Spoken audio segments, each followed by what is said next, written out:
In Colorado Springs, U.S. Army Private Regina Loney is coming off an overnight shift at Fort Carson. It's about 3 o'clock in the afternoon. She's listening to her music and driving home. She looks across the street, sees a young man walking along. Then they wave to each other and acknowledge each other as neighbors do.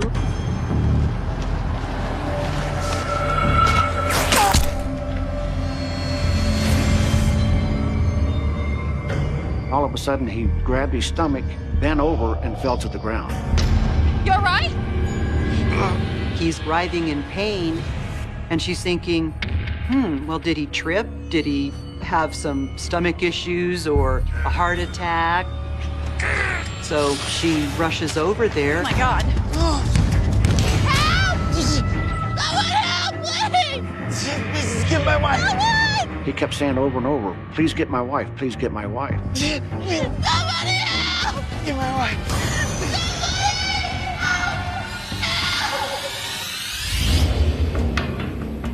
Meanwhile, at CSPD headquarters, Detective Joe Kenda is stuck in a meeting. I was going through my annual evaluation where your immediate supervisor gives you basically a report card on his opinion of your performance. I know it's a yearly thing, but we've got to get through it. I was quite certain of myself as to what kind of job I was doing. And it wasn't of any particular interest to me what was being put on a piece of paper. But no sooner has the evaluation begun than an officer interrupts with an urgent message. Excuse me, Captain. Detective, there's been an incident. I thought the timing was excellent. Looks like I need to go to work.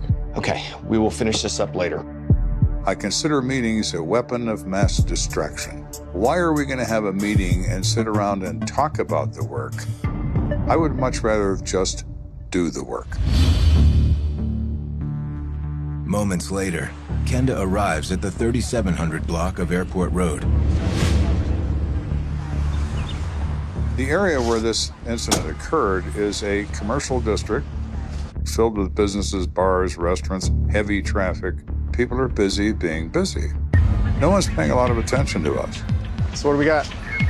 White male, victim was down here. He's been transported by EMS already. Was he still alive? He was still alive, yeah. Do you know his name? William Larimore. Well, this guy's name is William Larimore. He's 22 years of age. Kenda surveys the crime scene. Right away, it strikes him as odd. So I'm looking at this, and there's nothing. There's no blood. There's no ricochet marks. There's no tire tracks. There's no expended casings. There is no evidence of any kind except medical waste blowing slightly in the breeze. We have a scene that isn't a scene. According to responding officers, EMTs discovered a bullet-sized puncture wound in Larmore's stomach. It appears Kenda has a shooting on his hands. We have a 22-year-old gunned down on a city street by a phantom. Could this be a drive-by? Could this be somebody in a van or a car driving by and shooting this guy? That's a possibility. One of the first steps in any investigation is, how do we know about this? Who called this in and what do they know about it? I'm introduced to a woman named Regina Loney.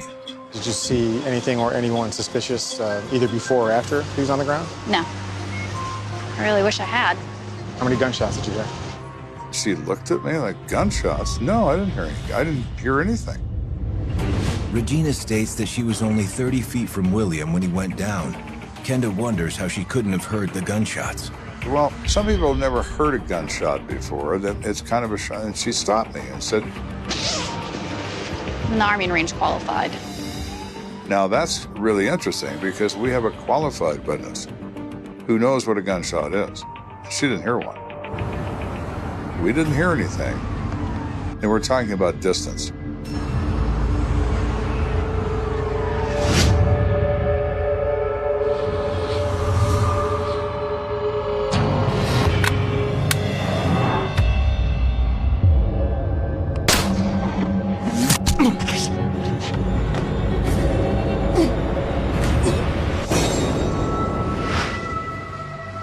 guns are loud, and they are easily heard. They're much louder in reality than they are in the movies. So if we truly didn't hear that, then our shooter is a long way from where this guy is. So the unfortunate S word comes into play, the one you never want to hear when you're a policeman: sniper. We're dealing with something we've never dealt with before. Where is that sniper's nest? Where is the place where he shoots from? We're looking at 500 windows on the south side of the road.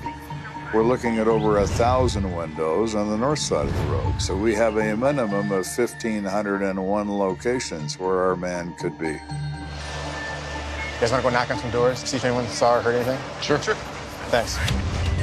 Just start canvassing the neighborhood and try to see if there's anybody that could have been standing at the windows.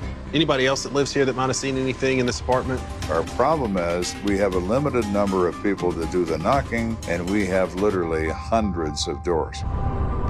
As his men search in vain for eyewitnesses, Kenda gets a call from the hospital. Dispatch to Kenda. Go for Kenda. William Larmore is being prepped for surgery. If Kenda wants to question him, he has to leave now. 10-4, I'm on the way. Now all of a sudden it becomes even more urgent. So I went to the hospital to find Mr. Larmore. He's shot in the stomach. That's generally not something that's going to cause you to lose consciousness or lose coherence. How's he doing? It's not looking too good. I do believe he's able to talk, though. What we're hoping he's going to say to us is that he has some kind of an enemy. He's had a recent confrontation. He's had trouble with someone. Something that gives us a direction in which to proceed. The doctor allows Kenda a few short minutes with William. I'm Detective Kenda. I need to find out who did this to you, so I'm going to ask you a few questions. Is that okay? Yeah. Are you involved with anybody? Do you have problems? Are you fighting with your wife? Does your wife have a boyfriend? Anything. And it was no to everything. Everything's just fine. Well, it's not really fine. We're here in this hospital and somebody shot you in the stomach. But then, William gives Kenda his first lead. After it hit the ground, there's a gray van. He does remember seeing a gray van. Okay, that's something. That's the first time anybody has seen anything. So the gray van, in my mind, becomes significant. If the gray van is involved, then we're probably talking about a shot fired from the van. We need to go now. As William is wheeled into surgery, Kenda issues an APB for the mysterious gray van. We make sure all of our officers doing canvassing be in the alert for a gray van, find out if anybody saw a gray van, find out if anybody you're talking to owns a gray van, look for them in parking lots of these multi-family buildings. 10-4, Kenda out. Am I staying with Mr. Larmore? Updating on his condition? Yes, sir. In the meantime, Kenda heads to the waiting room, where he hopes a friend or family member has a lead to offer. There's a young girl who's in tears and is very distraught, having difficulty breathing. I discover she's Donna Larmore, the wife of the victim. She's pregnant. Now maybe she has a dead husband. Maybe she's starting out life on exactly the wrong foot. Mrs. Larmore? Yeah? I'm Detective Kenda. You try to be especially nice. I'm very sorry about what's happened. I want to make sure we find out who did this. But you cannot be nice enough to overcome what's happening in her life at this moment. Can you tell me a little bit about William? We find out that he is a cook. Billy is my twin brother and my best friend. He is trying to become a chef. He loved working in restaurants. So he doesn't have a car. His wife has a car, but he lets her use the car in case she needs to go to the doctor. Does he normally get out at 3 o'clock? No, it's usually later, but yeah, I wasn't feeling good. I had some stomach cramps, and he was just, worried something was wrong with the baby. Donna explains it's not the first time the couple has experienced complications with the pregnancy. No, he wanted kids so bad, and he tried so many times to have a child. They unfortunately lost, I want to say, 2 or 3 children. miscarriages. It was just heart-wrenching. She called him and said that he better come home. So he immediately left work and walked home. That's his crime, walking home. Sweetest guy, I just don't know who would do something like this to him. Well, if you can think of anything else or you need to give me a call, anytime. When you see this little girl, pregnant and crying, all her husband's doing is walking home from work because she's having stomach cramps and maybe he's gonna die. Well, who is the son of a bitch responsible for this?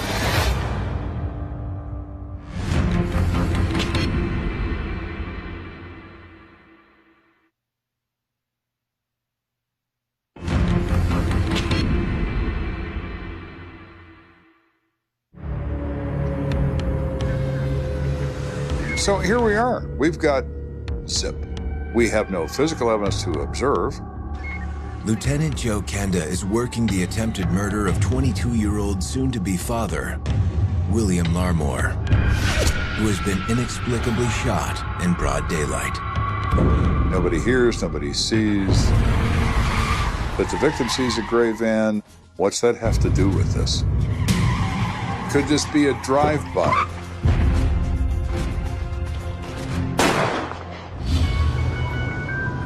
Having issued an APB on the gray van, Kenda heads back to the crime scene, where officers have found a possible lead on that van. Well, you had us for the gray van? Yeah, well, meet this lady here.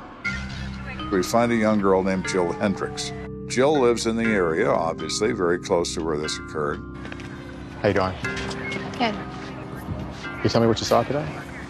I was in my front yard. Jill tells Lieutenant Kenda that as she was walking across the apartment's parking lot, carrying laundry, she saw a neighbor run up to a man groaning on the ground. I need some help! A minute later, a gray van pulled up. Somebody help! She sees a woman get out of a car and go to his side. Call 911! Oh my God, is he okay? And that there were kids in this car. She tried to comfort him. We're gonna be okay. This is most likely the van William sees. So now this lets the air out of the gray van. We've lost our only lead. I'm back to the dreaded S word, sniper. So we're going to proceed on that theory and see if we can find anybody that sees anybody with a gun. All right, I appreciate the help. No sooner has he wrapped up than Kenda's radio crackles with urgent news. Go for Kenda. I get notified at the scene by a detective at the hospital that they pronounced Larmore on the operating table. He died from his wound. We've gone from a serious crime to the ultimate crime. It puts another sense of urgency to this. When I learned of Billy's death, it was like somebody shot a hole right in my heart. I don't feel I'm the same as I was. A part of me was taken. Though William died in surgery, he did leave behind one pivotal piece of evidence: the bullet that killed him. The bullet is positively identified as a .22 long rifle. There are hundreds of calibers of weapons. Now we're down to only one.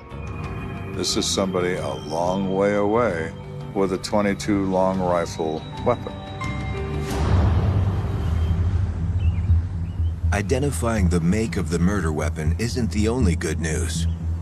In their continued search for eyewitnesses, Kenda's men have located a resident whose home sits adjacent to a vacant lot on Airport Road.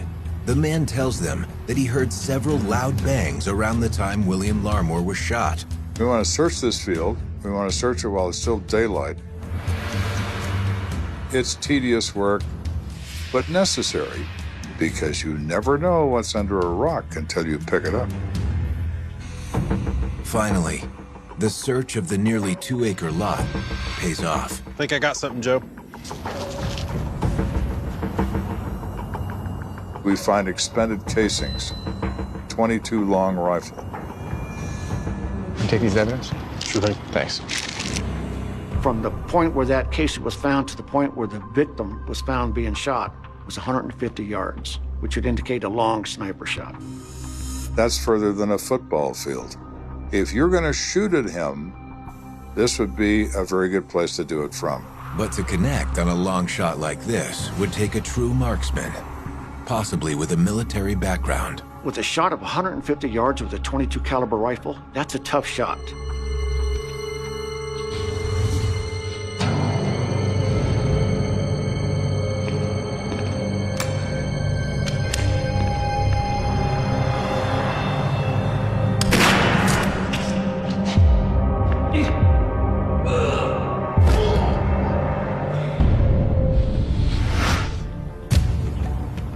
This shooter would have to either be an expert shot, have a weapon with a telescopic sight, know how to adjust for windage and elevation, know how to adjust for bullet drop, or he has to be the luckiest shooter in the world. But who would target a man like William Larmore for an execution-style murder? Kenda is hopeful William's next-door neighbor might be able to shed some light on the victim's personal life. A young man named Steve Green answers. He seems to know more than most about the Larmores. They've been here for a while and they stay pretty quiet. Pleasant couple. He's very friendly and he's helpful. And he said the Larmores are nice people. Can you think of anyone that might want to harm them or someone they didn't get along with? Well, there's a guy that stays with them. And this guy, you know his name? Yeah, it's Jeff Reynolds. According to Steve Green, Jeff Reynolds is a corporal in the Army, steeped in weapons training. They have this occasional roommate that stays there off and on that there's been some trouble with. He stays there, but he never really pays. And he said that seems to be a problem. Last week was a pretty big blow-up, a lot of yelling. Listen, my pregnant wife is cleaning up your stuff right now. Yeah, I understand that, but... You're not coming up with rent right now. You're gonna have to go. I don't know what else. Kick me out. I don't know what... William, it's not... where am I gonna go? Okay, you're gonna have to leave. The roommate is as likely as anyone to be a suspect in the case. He's military trained. He's obviously a marksman. What if he decides for whatever reason that he hates Larmore now and he's gonna take him out? Yeah, I appreciate the help. Hey, thank you. Thanks. Kenda heads to William's apartment, hopeful that Jeff Reynolds is there. When we were at the hospital, we had the wife sign a search waiver for her apartment. You never know what you're going to find in a victim's apartment. So the manager lets us into the apartment with a master key. Thank you, ma'am. Thanks. Can I head upstairs? Okay. So we look around. There's no evidence of physical violence. There's no evidence of struggle. There's no evidence of arguments. No broken doors, no fist marks in doors, no shoe marks in doors. Most importantly, Jeff Reynolds is nowhere to be found. Find anything? Nothing's clean up there. We're about to leave, and a guy appears in the doorway. Can I help you? I think I should be the one asking you that. I'm Detective Kenda. You mind telling me who you are? I'm Jeff Reynolds. I live here. Well, Jeff, I'm with the Colorado Springs Police Department. Do you have any idea why we're here today? Before he can answer, the manager comes back and looks at him somewhat alarmed and somewhat angry and says, "What are you still doing here? The Larmores wanted you gone." Reynolds looked startled when she said that and looked not at her, but at me. What are you looking at me? I didn't tell you that, she did. You're looking at me because you didn't want me to hear that, did you?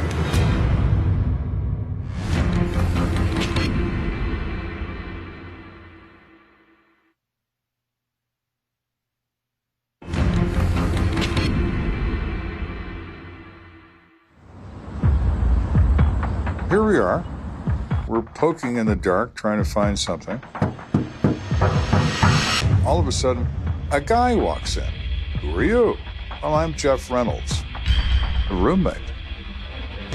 A roommate who owed murder victim William Larmore money. Can't come up with the rent, then you cannot live here. We've been through this too many times, Jeff. And who, just days earlier, Larmore had kicked out of the apartment they shared There's the door. with William's pregnant wife. And quite magically, he moves from being just a roommate to being a suspect in a matter of a few minutes. You get to thinking, well, could this be a possible motive? Could this be our killer?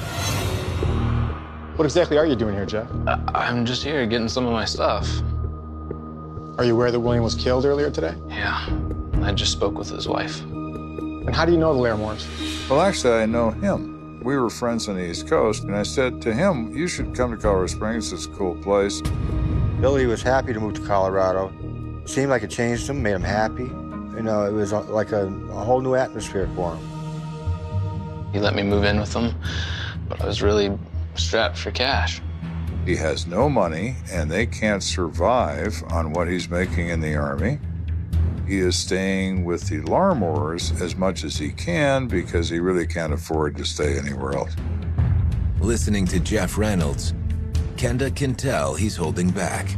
He doesn't want to say there's been confrontations between he and Larimore about his non-payment. And we start to get in his face a little bit. From what I heard, you had a big blowout with him recently. Yeah, I wasn't able to pay my rent. I borrowed a lot of money from William. Do you have rent for this month? Don't do this to me, please. Jeff Reynolds told the investigators, well, yeah, he had kicked me out, and it was over a money issue, and I told him that I would be paying you back shortly. Okay, so you have these problems, and you say you resolved them. Well, how'd you do that? He was able to show police a contract that he had made with the Larimores. So this little contract he wrote said when he gets his discharge papers, he's going to pay them back for all the money he owes them. So tell me you had nothing to do with this murder. Absolutely not. William was like a brother to me. Jeff is becoming more and more insistent that he's not responsible for any of this. He's friends with those people. He's almost to the point of tears. Although Jeff Reynolds' reaction seems genuine, Kenda won't cross him off the suspect list until Jeff can confirm his whereabouts at the time of the shooting. Where were you the past few hours? I was at the Army base applying for my discharge.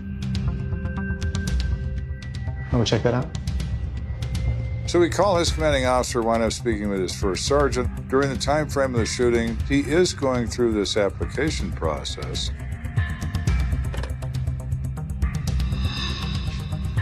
It looks like everything checks out. He is not our guy. So we've gone from what seemed like a promising suspect to no suspect at all. Thanks for your time. No problem. Okay, it's not him. Him is still out there. So let's go find him. Kenda orders his men to redouble their search of the area. Within the hour, they unearth a new lead. The officers doing this canvass meet a guy named Harold Stevens. It was about 2 o'clock. The wife and I were heading out to the car. He had seen two juvenile individuals there. Can you describe these kids for me? They're about 14, 16 years old. One was wearing a red windbreaker. The other one had a gray hoodie on, carrying rifle cases.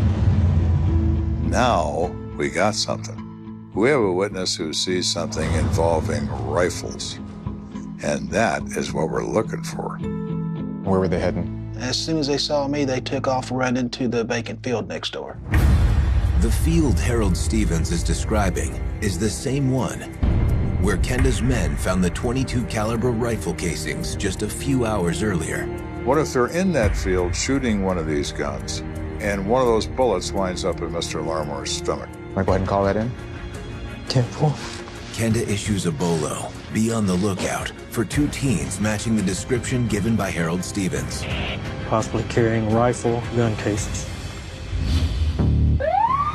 With every on-duty patrolman in Colorado Springs now searching for his suspects, Kenda returns to the scene of the crime. This is girl, go ahead.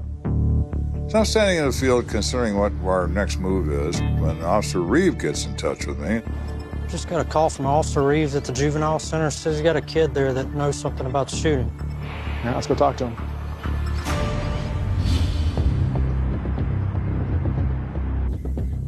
Officer Reeve informs Kenda that the kid in question is a teenager named Arthur, an occasional informant. So I spot Arthur, bring him in on some other charges, and he brings up the shooting, just like that. His name is Arthur Daniels. He's wanted on a misdemeanor bench warrant for trespassing. He said, hey, I know about that shooting out on Airport Road.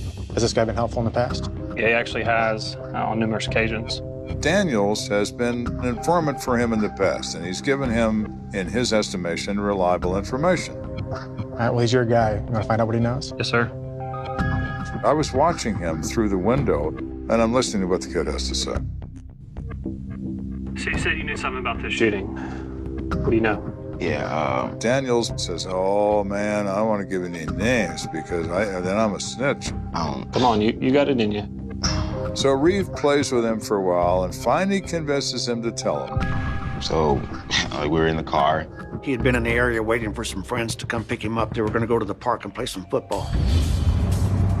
And he gets in the car with them, and as they go around the corner, they see the police and they see emergency medical people, and they see this guy on the ground.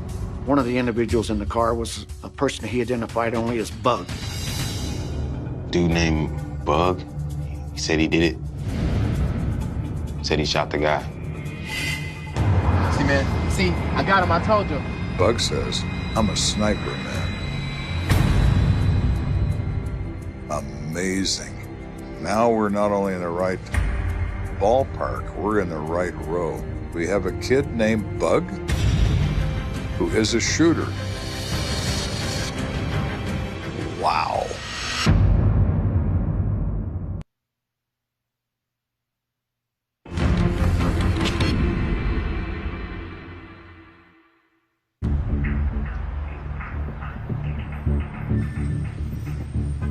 We're starting out with this case going nowhere. All of a sudden, we're going everywhere. At the Colorado Springs Juvenile Detention Center, Lt.Joe Kenda observes as Officer Reeve questions 16-year-old Arthur Daniels. Daniels claims another teenager, nicknamed Bug, is the one who shot William Larmore. But there's a problem with Arthur's statement. So how do you know Bug? I don't really know him. I just know people call him Bug. He says, well, I don't know his name. I know everybody calls him Bug. He says he's a sophomore at this high school. That's a start. I've got a named suspect, nickname true, but named nonetheless. And the magic word sniper is used in the explanation. But Arthur Daniels isn't finished. He also tells Officer Reeve that as he and his friends headed toward the park to play some football, Bug gave him a handful of live bullets. And he was like, throw him out the window. Okay, what else happened? Officer Reeve presses Arthur Daniels for more intel. Come on, man. Who's Bug? You just kind of know him. You don't know his real name. I don't even know him, honestly. Like, he was just in the car. He was afraid that if he gave Bug up for the shooting, that Bug would harm him. But after some prodding, Arthur Daniels does offer up the names of the 3 other young men who were in the car. All right, it was Johnny, Reggie, and Fish. The first step is to find out if there's any truth in this at all before we even approach these other kids. Did he throw live ammunition out of the car? Let's go find the bullets.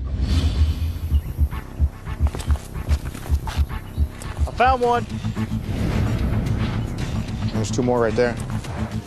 We find it where he says he put it. Several .22 long rifle live rounds at the curb, discarded in the street. The shells are the same as the casings found in the field. So that works. So Daniels has moved up from being an informant to being a good informant.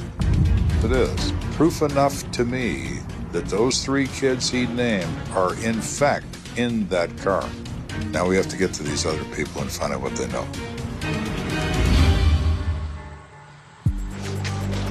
While investigators round up Arthur's 3 friends, Kenda catches up on the autopsy report. Let's take a look. The bullet is recovered. Look at that. 22 caliber, just like the shells.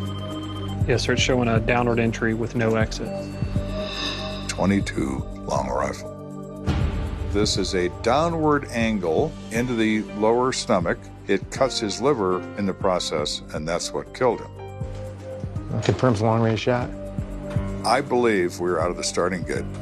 I can't see the horse we're chasing yet, but I can hear him. Let's go talk to those kids. Yes, sir.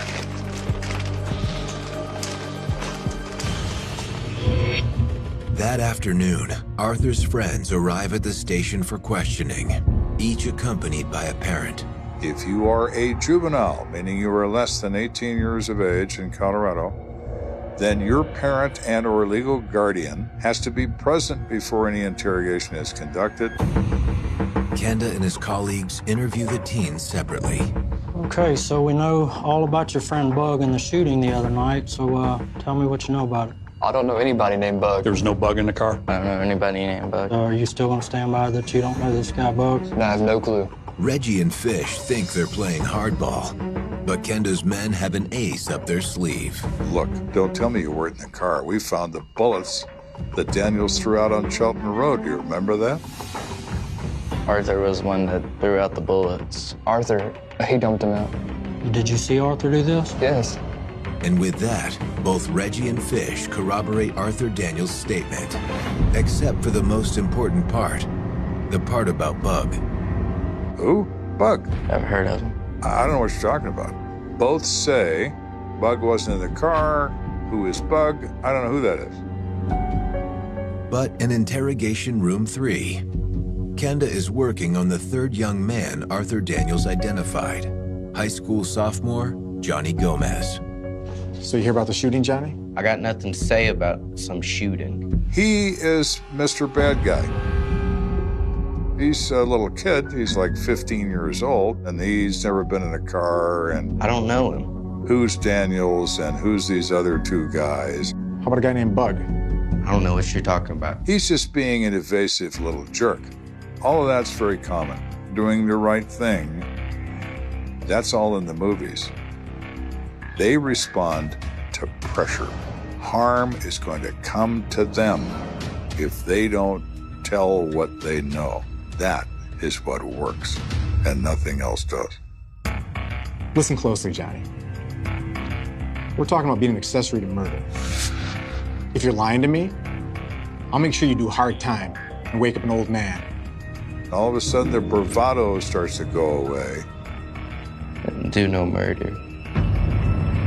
It was just, we needed some money. He says to me, finally, that he and a friend knew this guy, and they knew that he had guns in his apartment. 2 guns. He says he and his friend break into this guy's place,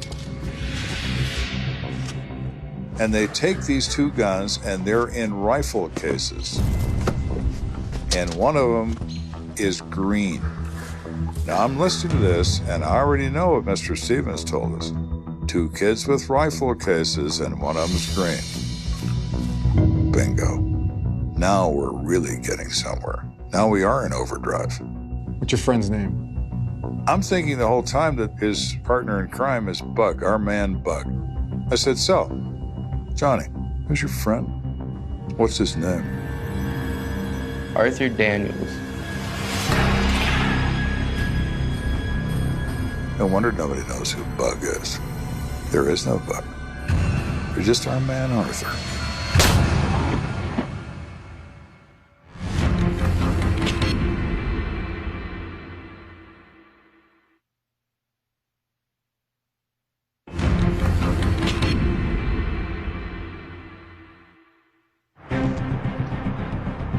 We start off with a man shot in the stomach by an unknown gun.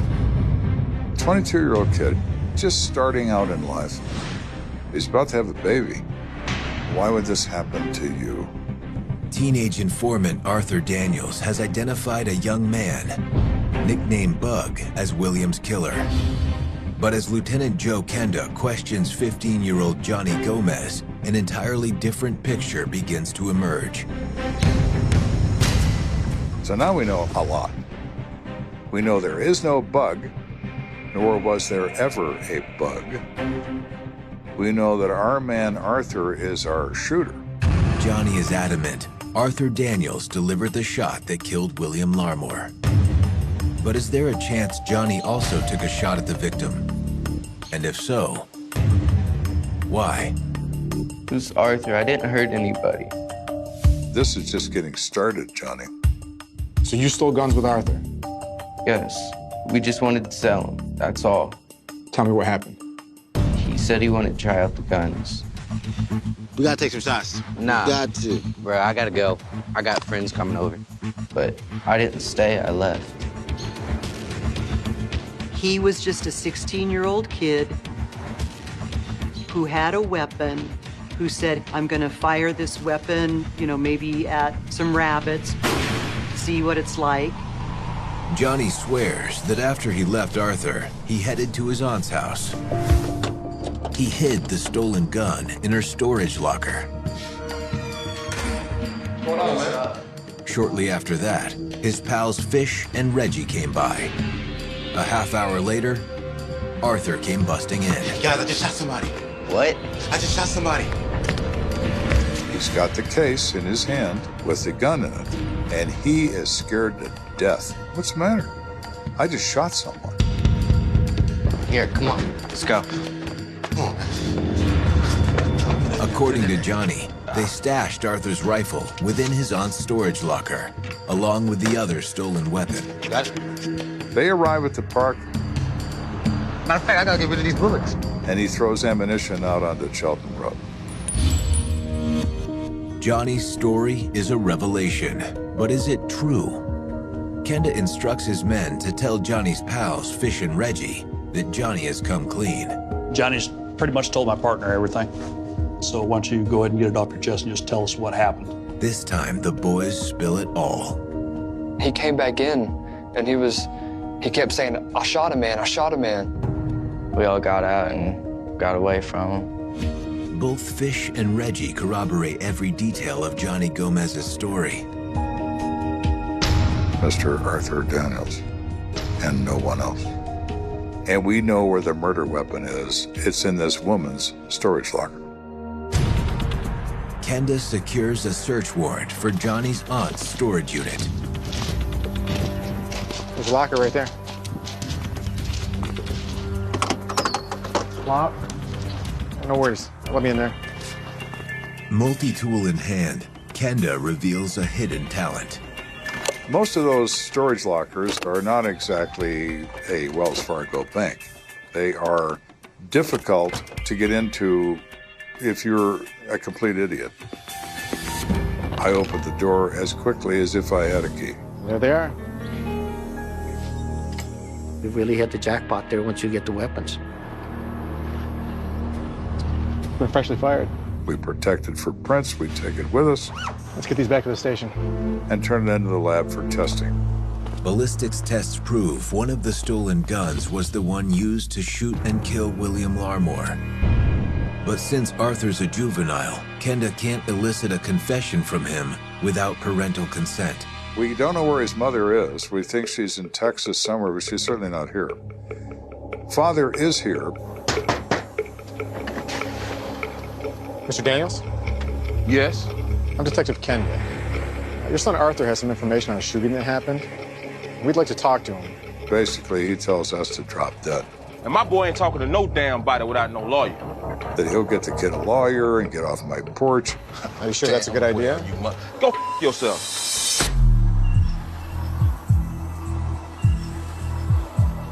Or maybe not. So that ends. The possibility of a statement ends right there. He's invoked his son's rights.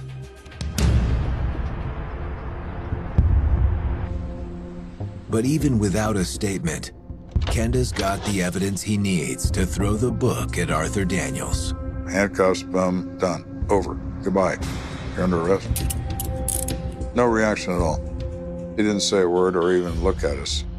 By now, Kenda has enough to piece together how a pair of kids with a couple of stolen guns escalated into murder.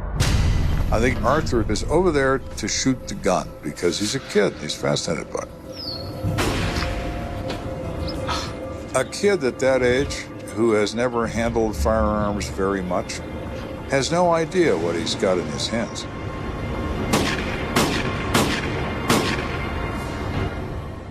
He has the power of life and death in his hands.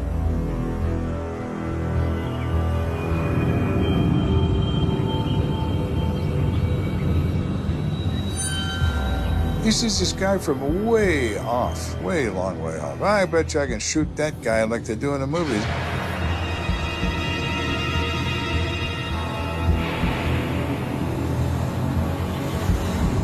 Is he doing so with every intent to kill this person? My response to that would be no, he isn't. Do I know that? No. I feel that.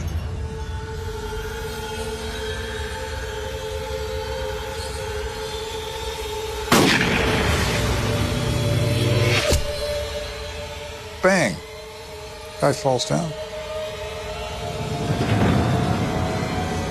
Oh, no.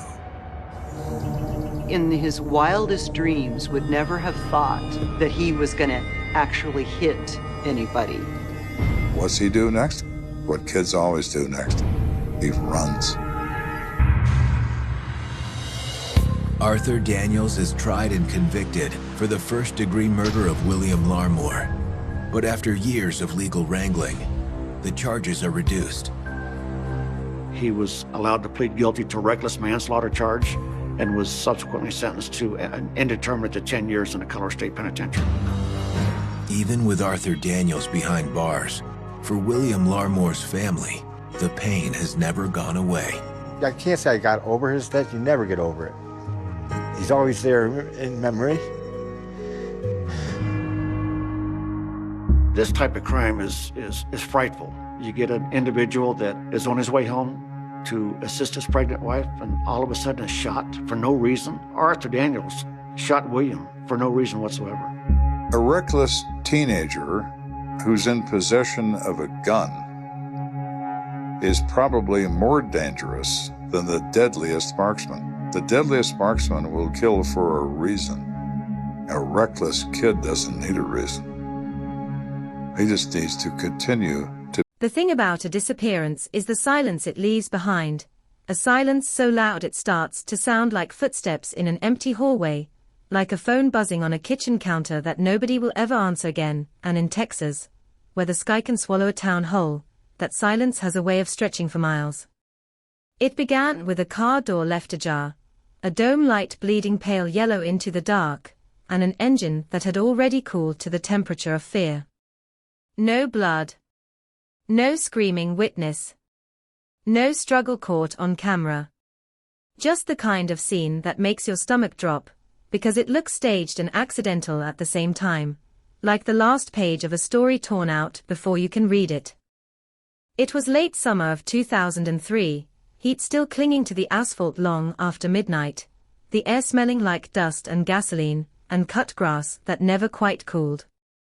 The place was a 2-lane stretch outside a small East Texas town that lived on high school football, church potlucks, and the unspoken rule that you didn't lock your doors, because you didn't have to. A patch of road where the trees leaned in close, pine needles whispering against each other like they were passing secrets. That night, someone called it in, an abandoned vehicle, hazard lights blinking like a distress signal. A deputy rolled up expecting a drunk driver, maybe a flat tire, maybe a couple teenagers messing around. Instead he found a sedan sitting crooked on the shoulder, front tires turned slightly toward the ditch as if it had started to pull over and then thought better of it. The keys were gone. The purse was there. The phone was there. The wallet was there. The woman who owned them wasn't. Her name, the next morning, hit the town like a thunderclap.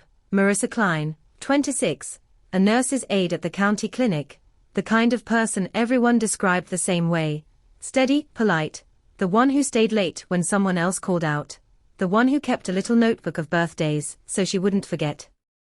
She had a laugh that came quick and bright, and a habit of tapping her nails on coffee cups when she was thinking.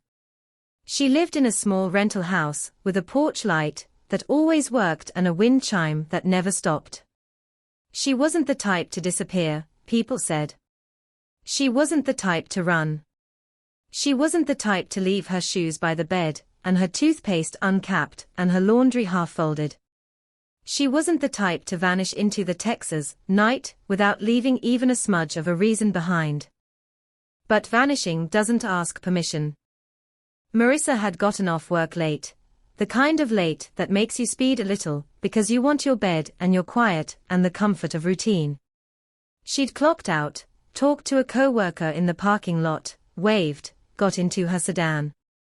The co-worker remembered the taillights turning red at the stop sign, remembered Marissa's silhouette leaning forward to adjust the radio. Nothing strange.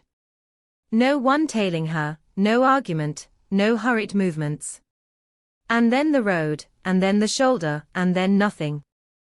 By dawn, it was already a spectacle. Patrol cars angled like barricades. Yellow tape snapping in the breeze. A cluster of locals pulled over at the edge of it all, arms crossed, faces tight, the kind of gathering where everyone pretends they're there to help, but really they're there because something is happening and it feels dangerous not to look. The deputies walked the ditch line with flashlights even though the sun was up, as if light could be forced out of the soil. They took photos of the car the way you photograph a body, reverent and careful and unsettled. The passenger seat had a fast food bag, crumpled, grease stain spreading like a bruise. On the floorboard, a single earring. Not broken, not torn away, just there, like it had slipped off while someone was sitting perfectly still. The first theory arrived immediately, as theories always do, fast and cheap and comforting. A breakdown. A medical episode. She pulled over, got dizzy, wandered into the trees. Search teams started in the pines, pushing through brush, calling her name until their voices cracked. Dogs ran the scent from the driver's seat to the shoulder, to the edge of the ditch, and then, like someone had flipped a switch, the trail stopped. Not faded. Not confused. Stopped. As if Marissa had lifted off the ground and been carried away. As if she had stepped into a hole in the world. That's the moment the case turned cold in everyone's bones, even before anyone dared to say the words. A missing person in a small town isn't just a missing person. It becomes a mirror. It makes people look at the darkness between streetlights. It makes them think about unlocked windows and quiet driveways. It makes them replay every night they drove home alone and never felt afraid until now. By the second day, the community center became a command post with maps pinned to corkboards, red string connecting places that might mean something if you stared long enough. Volunteers signed in, grabbed bottled water, walked grid patterns through fields and creek beds. Mothers stopped letting their kids ride bikes past the tree line. Men started carrying flashlights and calling it normal. The pastor at First Baptist prayed for Marissa in a voice that trembled with something that wasn't faith, exactly. Something sharper, something like dread. Then came the details that didn't fit, the details that made the air in the room go thin. Marissa's phone showed one missed call at 11:17 p.m. from an unknown number. No voicemail. No text. The tower pings placed her on the highway, then near the shoulder, then nothing after 11:23. Her keys were never found, even though the area around the car was searched on hands and knees. A neighbor reported hearing a vehicle accelerate hard late at night, tires spitting gravel, then silence. Another witness, a trucker passing through, claimed he saw a woman standing near a car with her hands at her sides, like she was waiting, and beside her, a second figure, tall, indistinct, turned slightly away from the road as if trying not to be seen. He didn't stop. He didn't call it in until later, when the story was already on the radio, and guilt had started chewing through him. Investigators did what investigators always do when the ground gives them nothing. They went to the people. They combed through Marissa's life like rummaging through a drawer, looking for anything sharp. Boyfriends, exes, co-workers, patients' relatives, anyone who might have crossed the line from normal attention into obsession. They asked about fights, about money, about secrets. They looked at her computer. They looked at her bank records. They pulled her phone logs and circled every number like it might be a knife. They asked the questions that feel cruel in a small town, because everyone knows everyone and the idea of evil feels personal. Was she seeing someone? No. Was she depressed? Not that anyone knew. Was she involved with drugs? Never. Was she the kind to meet strangers? She was careful. Did she have enemies? She was Marissa. She took care of people. And yet someone had erased her from the map. On day 5, the search expanded to the creek that ran parallel to the highway, a shallow ribbon of water that locals called harmless until it wasn't. Divers went in, murky water swallowing their hands. They found tires, a rusted shopping cart, a set of keys that didn't fit any car in the county records. They found nothing that belonged to Marissa. Above the creek, in the mud near the bank, a shoe print. Not hers. Too large. Deep at the heel, like someone who carried weight, or wore boots, or walked with a purpose. It could have been from any hunter, any fisherman, any kid wandering out too far, and yet it sat in the file like a question mark that never dried. By the second week, the headlines had moved from missing nurse's aide to search intensifies, to the phrase nobody wanted but everyone whispered, cold case. Not officially. Not yet. But the town felt it. The way the volunteer lists started shrinking. The way the search grids got narrower, then repeated, then stopped. The way people began to say, if she's out there, and didn't finish the sentence.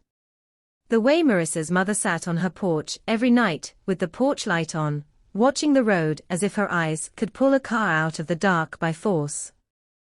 Investigators received tips, hundreds of them, most of them useless, some of them poisonous. A woman swore she'd seen Marissa at a gas station 2 counties over, hair dyed darker, sunglasses too big, moving fast. A man claimed he'd picked up a hitchhiker, who looked just like her, and dropped her near a motel. Another caller insisted it was a trafficking ring, that Marissa was already across the border, that the police were too blind or too lazy to see it. Each tip opened a door, and behind each door was a hallway with no end. And then, like a flare in the night, a lead that made everyone sit up straight. A payphone call. A scratchy recording. Not a clear confession, not a clean clue, something worse. A local convenience store clerk reported that a man used the payphone behind the building at 2:06 a.m. the night Marissa disappeared. The clerk remembered because the man bought a pack of cigarettes, paid in coins, and didn't meet his eyes. Security footage was grainy, time-stamped wrong, the man's face a blur of pixels and shadow. But you could see his posture, tight, hunched forward, like someone trying to fold himself smaller. You could see his hands shaking when he lifted the receiver. And you could see him glance over his shoulder twice, quick as a blink, as if he expected someone to come running out of the dark. The phone company traced the call. It went to a private residence just outside town, a property with a long dirt driveway and a dog that barked at anything that moved. The homeowner was a middle-aged man named Gordon Lasker, a mechanic who worked odd jobs, known for being quiet and for keeping to himself. When deputies knocked, he answered in a stained t-shirt, eyes narrowed, and said he never used payphones. He said he didn't know Marissa. He said he'd been home asleep. But his phone records showed the call came in and nobody picked up. 1 ring. Maybe 2. Missed. A phantom call to a house that, on paper, had no reason to be connected to Marissa's vanishing. They brought Gordon in for questioning.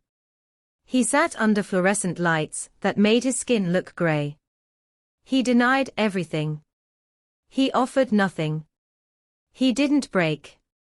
And the thing about a suspect, who doesn't break, is that he becomes a screen people project onto. Some swore they'd always known there was something off about him. Others insisted the police were desperate and bullying a harmless loner. Without proof, he was both monster and scapegoat, depending on who you asked. Then, as suddenly as it appeared, the lead collapsed. No DNA. No fibers. No eyewitness placing Gordon near Marissa's car. The payphone footage wasn't enough. The call could have been a wrong number. A prank. A coincidence so cruel it felt deliberate. Gordon walked out of the station and into the sunlight, and the town watched him like they were watching a storm cloud that refused to rain. Weeks turned into months, and the case didn't end, it simply sank. The posters faded on telephone poles, the ink running in rain until Marissa's face looked like it was dissolving. The reward grew, then stalled. Holidays came and went, each one a fresh wound, each one a place at the table that stayed empty like a dare. The investigators rotated. New detectives read old reports, frowned at margins, circled the same names. The car sat in an evidence bay, sealed and silent, holding its secrets like breath trapped behind glass. And over, the same detail returned to haunt the file, a detail so small it sounded insignificant until it didn't, that single earring on the floorboard. People imagined it falling in a scuffle, torn away by force. Others imagined it slipping off gently, the kind of thing that happens when you lean your head against the seat and close your eyes for a second, because you're tired and you think you're safe. The earring became a symbol, because symbols are easier than answers. It was a punctuation mark at the end of a sentence no one could finish. On the 1-year anniversary, the town held a candlelight vigil near the highway shoulder where Marissa's car had been found. The candles flickered in a line like a runway for a plane that would never land. People stood in silence, listening to insects sing and the distant rush of trucks passing without slowing. Someone sobbed softly, the sound swallowed by open air. A detective spoke a few words, careful, measured, about hope, about perseverance, about not giving up. But his eyes betrayed him. They looked like the eyes of someone who had stared into a dark room for too long and realized the dark was staring back. Because the truth was brutal in its simplicity, whatever happened to Marissa Klein happened fast, happened clean, and happened in a place where the night had plenty of room to hide it. Someone knew something. Someone had seen a shape in the trees, heard a door slam, noticed a car that shouldn't have been there. Someone had felt that moment of discomfort, and told themselves it was nothing, because it was easier to believe in nothing than to believe that evil could stand beside you at a stoplight, and look ordinary. And out on that stretch of road, the pine trees kept leaning in, whispering the same old secrets to each other, while the shoulder where her car had waited grew weeds again, and the Texas sky kept spreading wide, indifferent and endless, as if it could swallow a name and never even flinch. The road kept pretending nothing had happened, like asphalt could play innocent, like the shoulder could grow its weeds back and erase the imprint of panic, but inside the sheriff's office the air stayed metallic, stale with coffee and photocopied reports, and every time the phone rang the whole building twitched as if it might finally be the call that dragged Marissa Klein back into the light. They pinned her smile on the bulletin board anyway, glossy and bright under fluorescent glare, and the longer it stayed there the more it started to look like an accusation, a reminder that a town can search every ditch and every tree line, and still come up empty-handed, that sometimes the world doesn't give you a body or a confession, it just gives you absence and tells you to live with it. They began walking backward through her last day, minute by minute, like rewinding a tape that had been chewed up by the machine. At the clinic they interviewed everyone again, this time not as neighbors, not as co-workers, but as potential blind spots. The receptionist, who always remembered faces, swore Marissa had been normal, tired but laughing, complaining about the air conditioner, texting someone once in the break room. A nurse said Marissa left her water bottle in the staff fridge, which was strange, because she never forgot it. A doctor mentioned a man who had waited in the lobby too long, staring at the hallway, leaving without being called. No one remembered his name. No one remembered his face clearly, only the feeling he gave off, like he was watching more than he was waiting. They tried to pull security footage from the clinic, but in 2003 that meant a grainy VCR tape that had been recorded over by mistake, a loop of static and ghosted movement. The world had cameras, but not the kind that cared about truth. It was the age of half-evidence, shadows frozen in low resolution, faces blurred into anonymity, and it made predators bolder, because they understood the loopholes of technology before towns like this did. Then the phone log came back again, and this time they looked harder at what felt like nothing. That unknown number at 11:17 p.m. A missed call. No voicemail. Like the caller didn't want to leave a trace, like the call itself was the message. The number belonged to a prepaid cell, purchased with cash at a big box store 2 counties away. No subscriber name. No address. Just a receipt that had long since vanished into a register drawer that had been emptied and replaced. The only thing they could say for sure was that it existed, briefly, like a match struck in the dark. And then there was the ping pattern, the way her phone moved and then stopped. On the map, it looked like a heartbeat that suddenly flatlined. Investigators drove the route at the same hour, watching the shadows on the shoulder, trying to imagine what would make a careful woman pull over there instead of farther down where there were lights, where there were houses, where there were witnesses.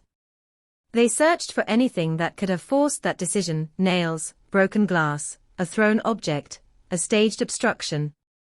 They found nothing except the usual debris of highway life: beer bottles, a tire shred, a dead armadillo stiff in the grass. Nothing that screamed trap. Which meant if it was a trap, it was built out of something subtler than a spike strip and a masked man with a gun. It was built out of psychology. Out of fear. Out of authority. That's when the rumor took root, the kind of rumor that spreads, because it feels plausible in the worst way, that Marissa had been stopped by someone impersonating law enforcement. A fake badge. Flashing lights. A voice that sounded official enough to make you roll down the window. In the dead of night, under that canopy of pines, with no cars around, a uniform is a weapon. A spotlight is a weapon. Even a calm tone can be a weapon if it's aimed at your instincts. They checked every officer. Every deputy. Every state trooper on duty. They checked their routes, their logs, their calls. They checked their alibis like they were checking for cracks in a dam. Nothing broke. Nothing spilled. But the idea stayed, stuck in the community like a splinter, because it fit the scene too well: the neatness, the lack of struggle, the fact that her belongings were left behind as if she had stepped out expecting to return in a moment. It terrified people more than a random attack ever could, because it suggested the danger didn't come from an alley. It came with flashing lights and a command voice. It came with the authority you're trained to obey. Then, 3 months in, the call came from a ranch hand who swore he'd seen a car tailing a sedan that matched Marissa's on the night she disappeared. He described a dark pickup, lifted, older model, loud exhaust, the kind of truck that turns heads at a red light. He said it rode close, too close, headlights filling the rear view like an interrogation lamp. He said he noticed because he'd been pulled over there himself once, for no reason he could explain, and the memory had stayed.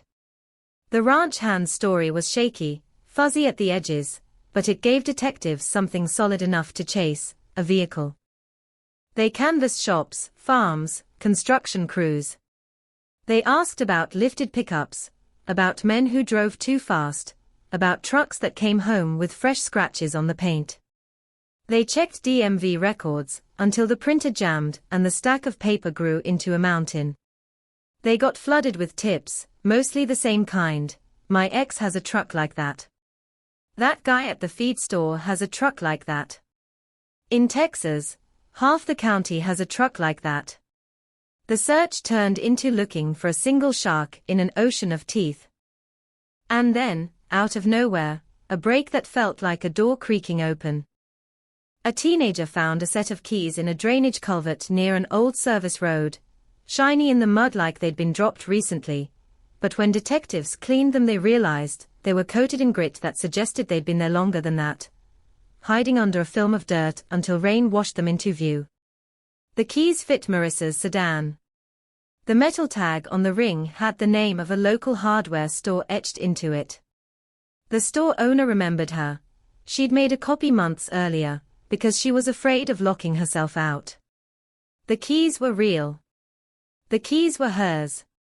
Which meant the biggest question in the file shifted, like a chess piece sliding into a new square.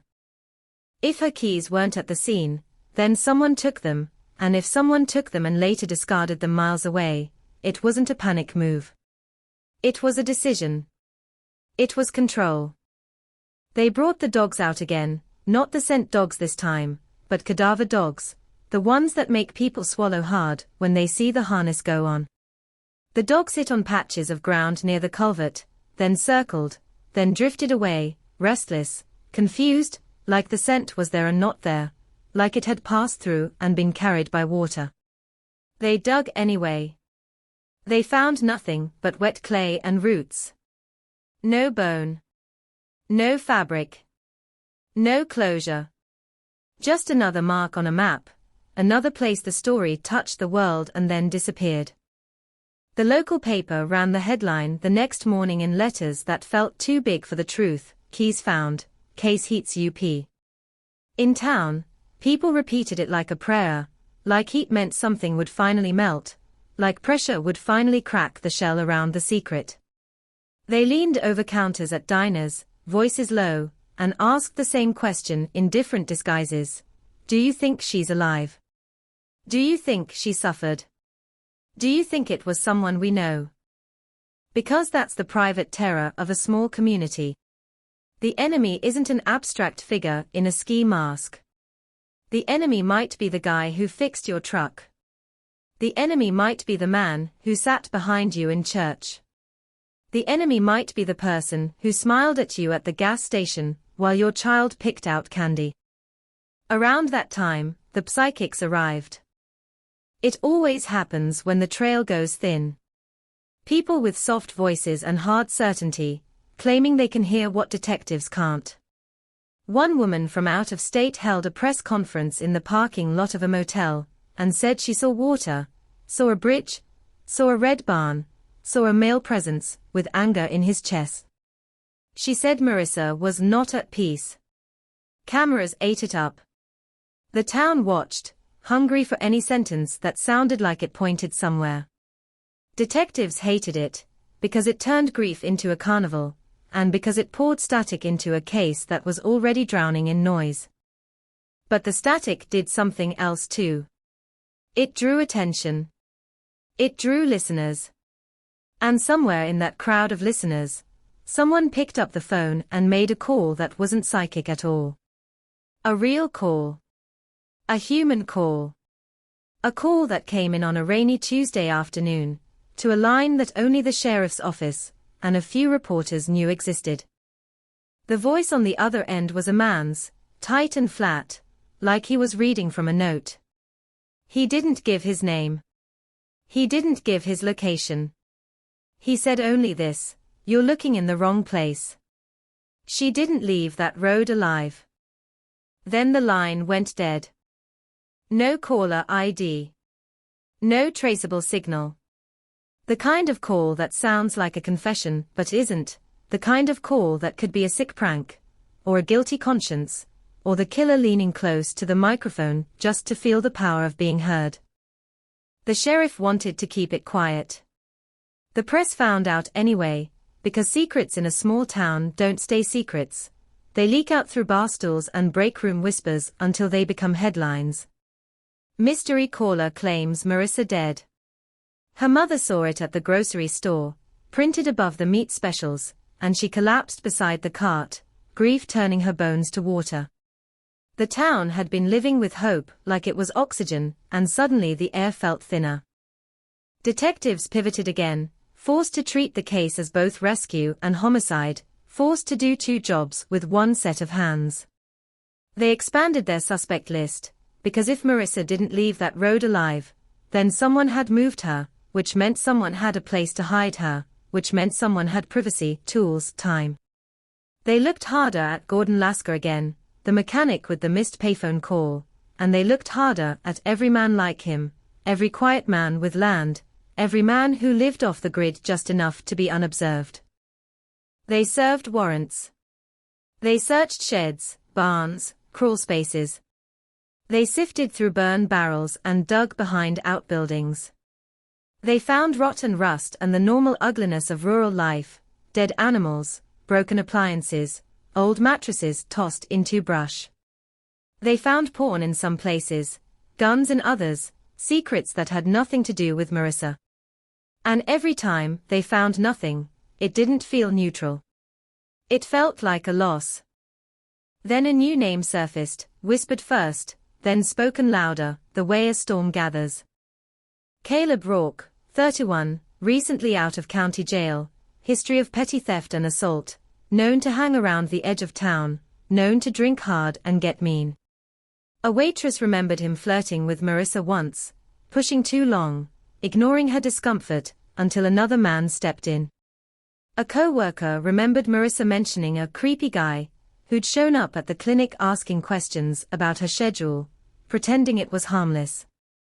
A neighbor remembered seeing a truck, dark, lifted, loud, rolling slow past Marissa's house weeks before she disappeared, like it was counting windows. Detectives brought Caleb in. He smirked, because men like that always smirk, like the world is a game and you're the one taking it too seriously. He denied it. He laughed at the idea that he could pull something like that off. He made jokes that didn't land. But when they asked him where he was the night Marissa vanished, his eyes flickered, just a fraction, like a fish turning under dark water. He had an alibi. A friend who said they were drinking together. The friend's story had holes, but not the kind of holes you can hang a case on. They checked Caleb's truck, if it was his, if he had one, only to find he'd sold it weeks earlier for cash. Sold it to whom? He couldn't remember. The buyer never surfaced. The paper trail disappeared the moment it hit the dirt. Investigators tried to push, but pressure without proof is just noise, and noise is what this case had in abundance. Caleb walked. Gordon stayed free. Every other name on the board remained just that, a name, ink on paper, a placeholder for an unknown. Time did what time always does. It wore people down. Marissa's mother stopped answering the phone after midnight, because each late call felt like a heart attack. Her father started driving the highway shoulder alone, slow, scanning the ditch as if the earth might suddenly confess. Friends moved away, unable to breathe under the weight of the town's questions. New families moved in and heard the story like a cautionary tale, something that happened before, something that made locals glance at them and wonder if they understood what kind of place they'd arrived in. And somewhere out there, beyond the reach of searchlights and grid maps, something sat hidden. A truth. A body. A trophy. A secret locked behind someone's teeth. Then, on a cold night in late 2004, a second anonymous contact arrived, not a phone call this time, but an envelope slipped under the sheriff's office door like a blade. No return address.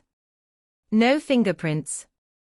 Inside, a single photocopied map page, torn from a road atlas, with a circle drawn in red ink around an area 40 miles west, scrubland dotted with oil pumps and abandoned shacks. On the back, 2 words written in block letters, so hard the pen had bitten through the paper, dig here. They stared at it under the same fluorescent lights that had watched the case rot. The red circle looked simple. Innocent. Like a child's drawing. But the message wasn't innocent. It was either the first real crack in the wall, or another cruel game played by someone who understood exactly how desperate they were, exactly how heavy hope becomes when it's been carried too long. And as the wind outside scraped branches against the building like fingernails, the detectives gathered their maps and flashlights and shovels, because in a case like this you can't afford to ignore even a whisper. Not when the silence has been screaming for more than a year. Not when a young woman vanished into the Texas night and the night, so far, has refused to give her back. The map felt warm in their hands even though the paper was cold, as if the red circle had been drawn with something alive, something that still pulsed with intention, and when they rolled out of town, before dawn the squad cars looked like a small convoy heading into a private war, headlights slicing through fog that clung low over pastureland, the kind of fog that turns every fence post into a silhouette, and every silhouette into a threat. Nobody spoke much on the radios. The sheriff kept his jaw tight. The lead detective, Harlan Pike, a man whose sleep had been broken into short, angry pieces for over a year, stared straight ahead like the road might blink first. 40 miles west wasn't far in Texas, not when you measure distance by emptiness instead of miles, but it was far enough for the scenery to change from pines to scrub, from small houses to oil pumps rocking slowly like they were nodding yes to some secret question. The circled area wasn't a single point. It was a patch of land the size of a lie, wide enough to swallow 100 here-s and still feel like nowhere. They pulled onto a dirt track pocked with ruts, tires crunching over gravel, dust lifting into the beams and hanging there like smoke. An abandoned shack sat off to the right, roof caved in, boards warped and gray. Beyond it, the ground rolled into low rises dotted with mesquite and cactus, and the wind made a soft, constant hiss through the brush, the sound you hear right before something moves. They marked the perimeter with tape anyway, because the mind needs boundaries when the truth won't give you any. Deputies found out. A few volunteers had trailed them in pickups, drawn by the rumor of the envelope even though the sheriff tried to keep it quiet. Rumor doesn't need permission. It rides on breath. It breeds in diners. It multiplies in the space between sentences. By sunrise, there were people standing at the edge of the taped line, watching like they were waiting for the ground to open and spit answers. The first shovel hit the earth with a dull thud that sounded too normal. Dirt. Rocks. Roots. No drama, no cinematic reveal, just the stubborn body of Texas soil resisting the intrusion. They dug where the map seemed to suggest, a dry wash near the shack, a slight depression that could have been a natural dip, or the settling of an old pit. They dug until sweat cut clean lines down dusty faces. They dug until the sun climbed high and the air turned into a furnace. They dug until blisters split open and bled into glove leather. Then the shovel struck something that didn't sound like dirt. A hollow clack. A different tone. Everyone froze, and in that split second the whole case seemed to inhale, because this was the moment they had been chasing, this exact rhythm, the sudden shift from nothing to something. Pike dropped into the pit, hands scraping soil away, careful, trembling with restraint, and what emerged wasn't a skull, wasn't bone, wasn't fabric, wasn't hair. It was metal. Rusted. Bent. A 5-gallon drum lid, half buried, edges chewed by time. They cleared it, lifted it, and the smell that rose up was old oil and wet rot, an odor like a closed garage that hasn't been opened in years. Under the lid, there were rags. There were empty bottles. There was a nest of rodents long abandoned. And there, tucked among the trash like it had been placed, was a plastic bag sealed with duct tape, the tape yellowed and cracked, but still stubborn. Pike stared at it. Everybody stared at it. The wind seemed to stop, just to listen. They cut it open on the tailgate of a cruiser, and inside was a second bag, and inside that, paper. A single photograph, glossy, faded at the edges, showing a woman in a white uniform standing outside the county clinic, hair pulled back, ID badge clipped to her pocket.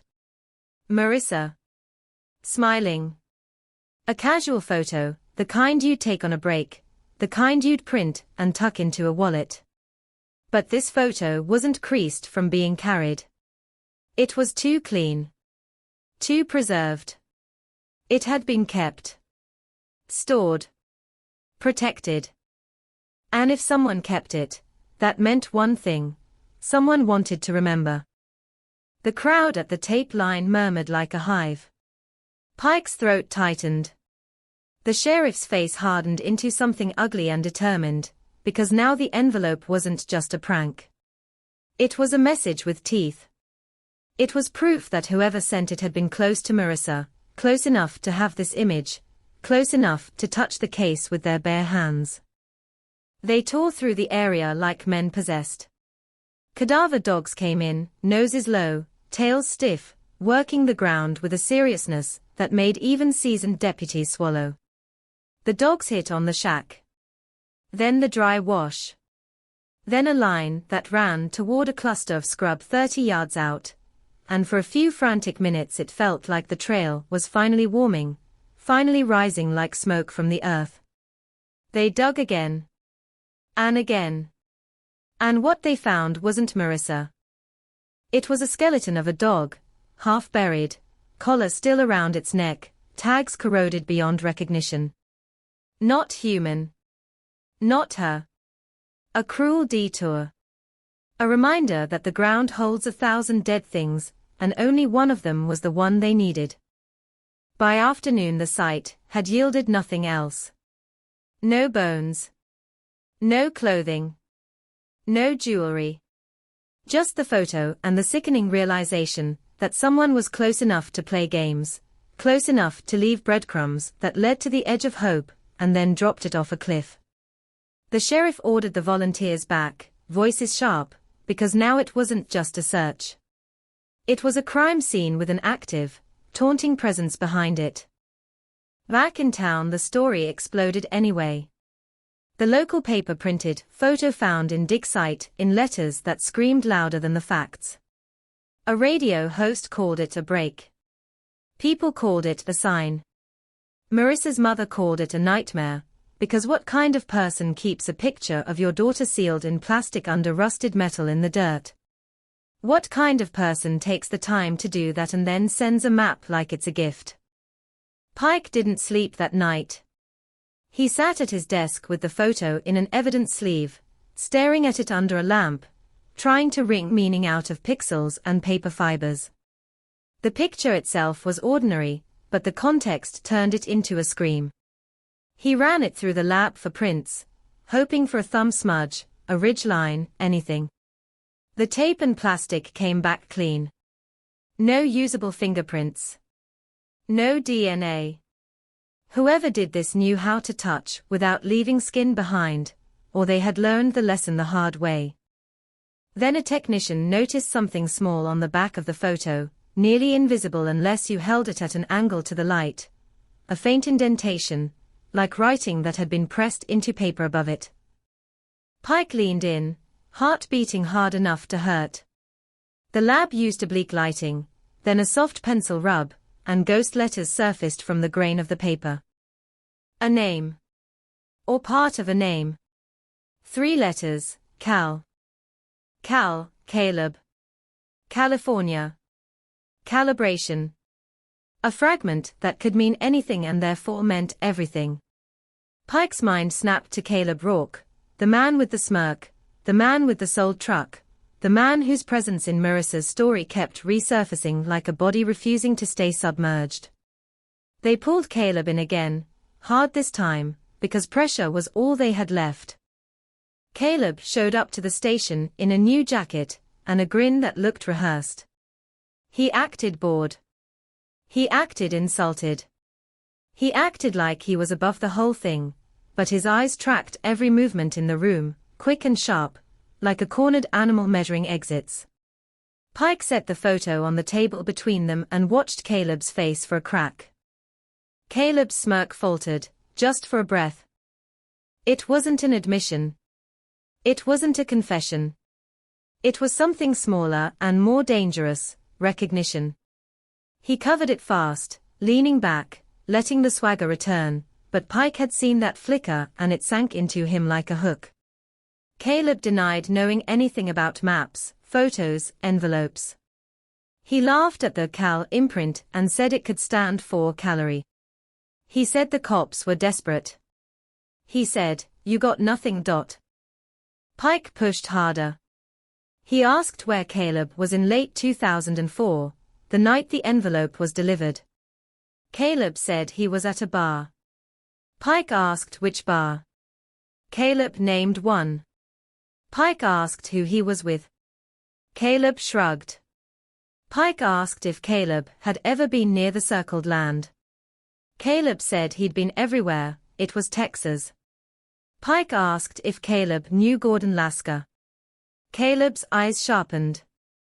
Mechanic guy, he said. Everybody knows him. That was the problem.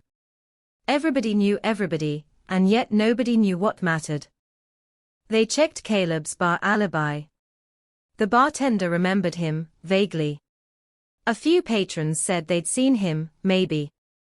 Not airtight, not useless.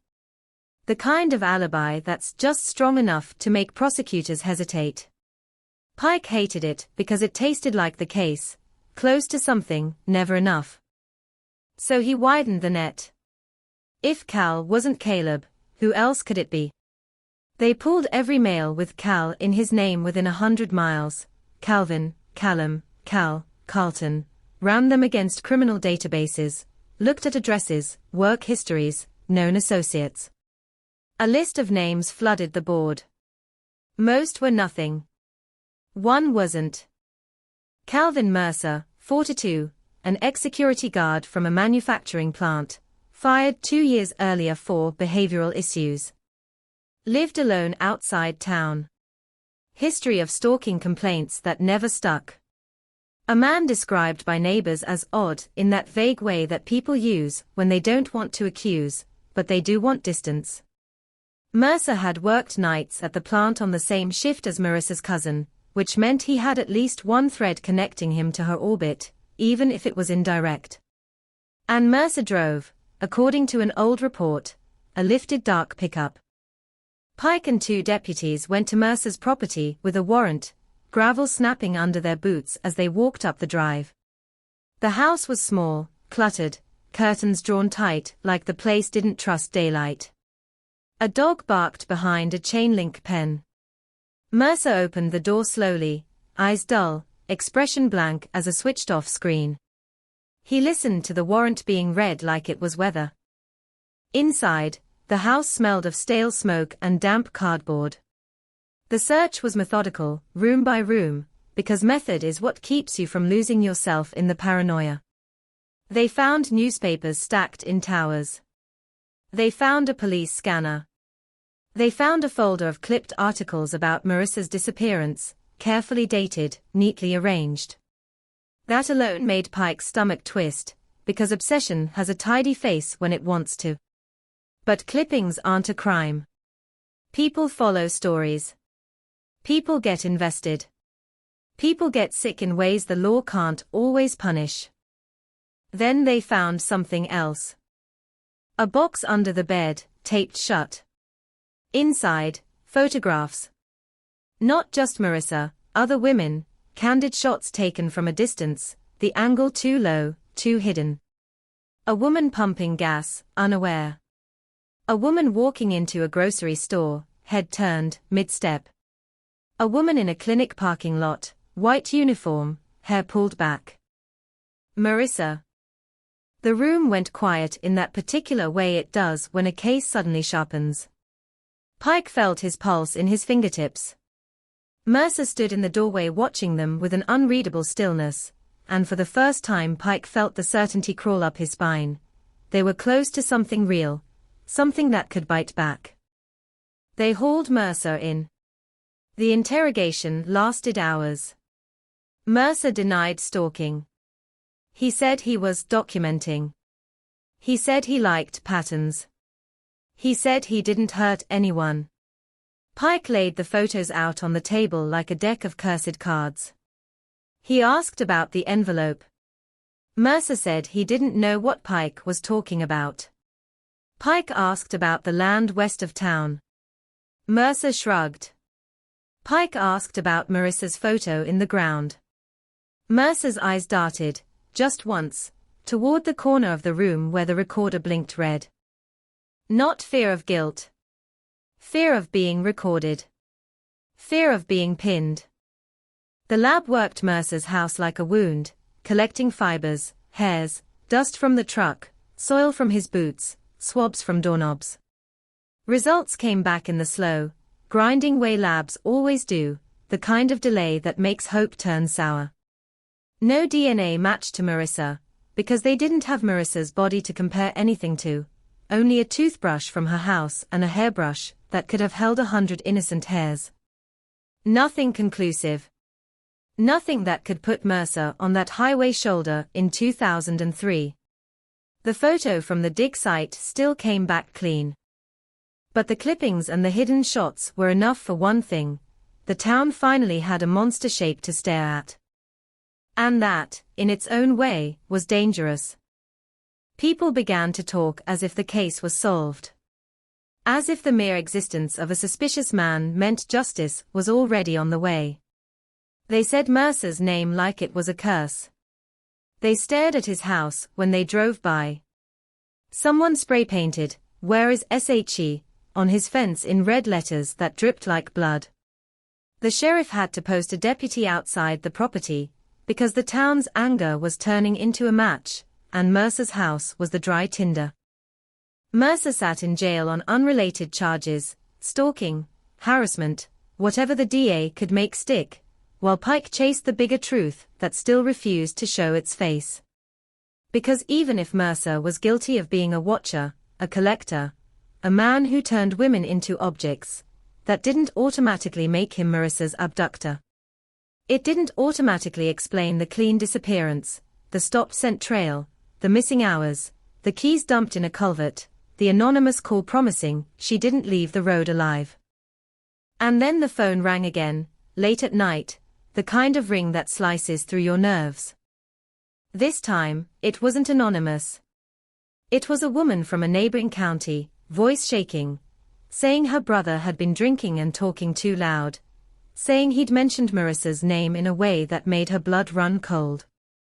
She said he'd been on that highway the night she vanished. She said he'd come home with scratches on his arms. She said he'd always been violent.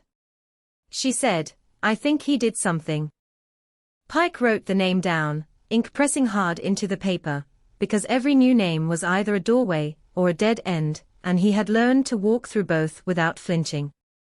Outside, the town slept uneasy under the Texas sky, while somewhere, maybe miles away, maybe closer than anyone wanted to believe, the person who truly knew what happened to Marissa Klein listened to the noise of the investigation like it was music, and waited to see who would blink first.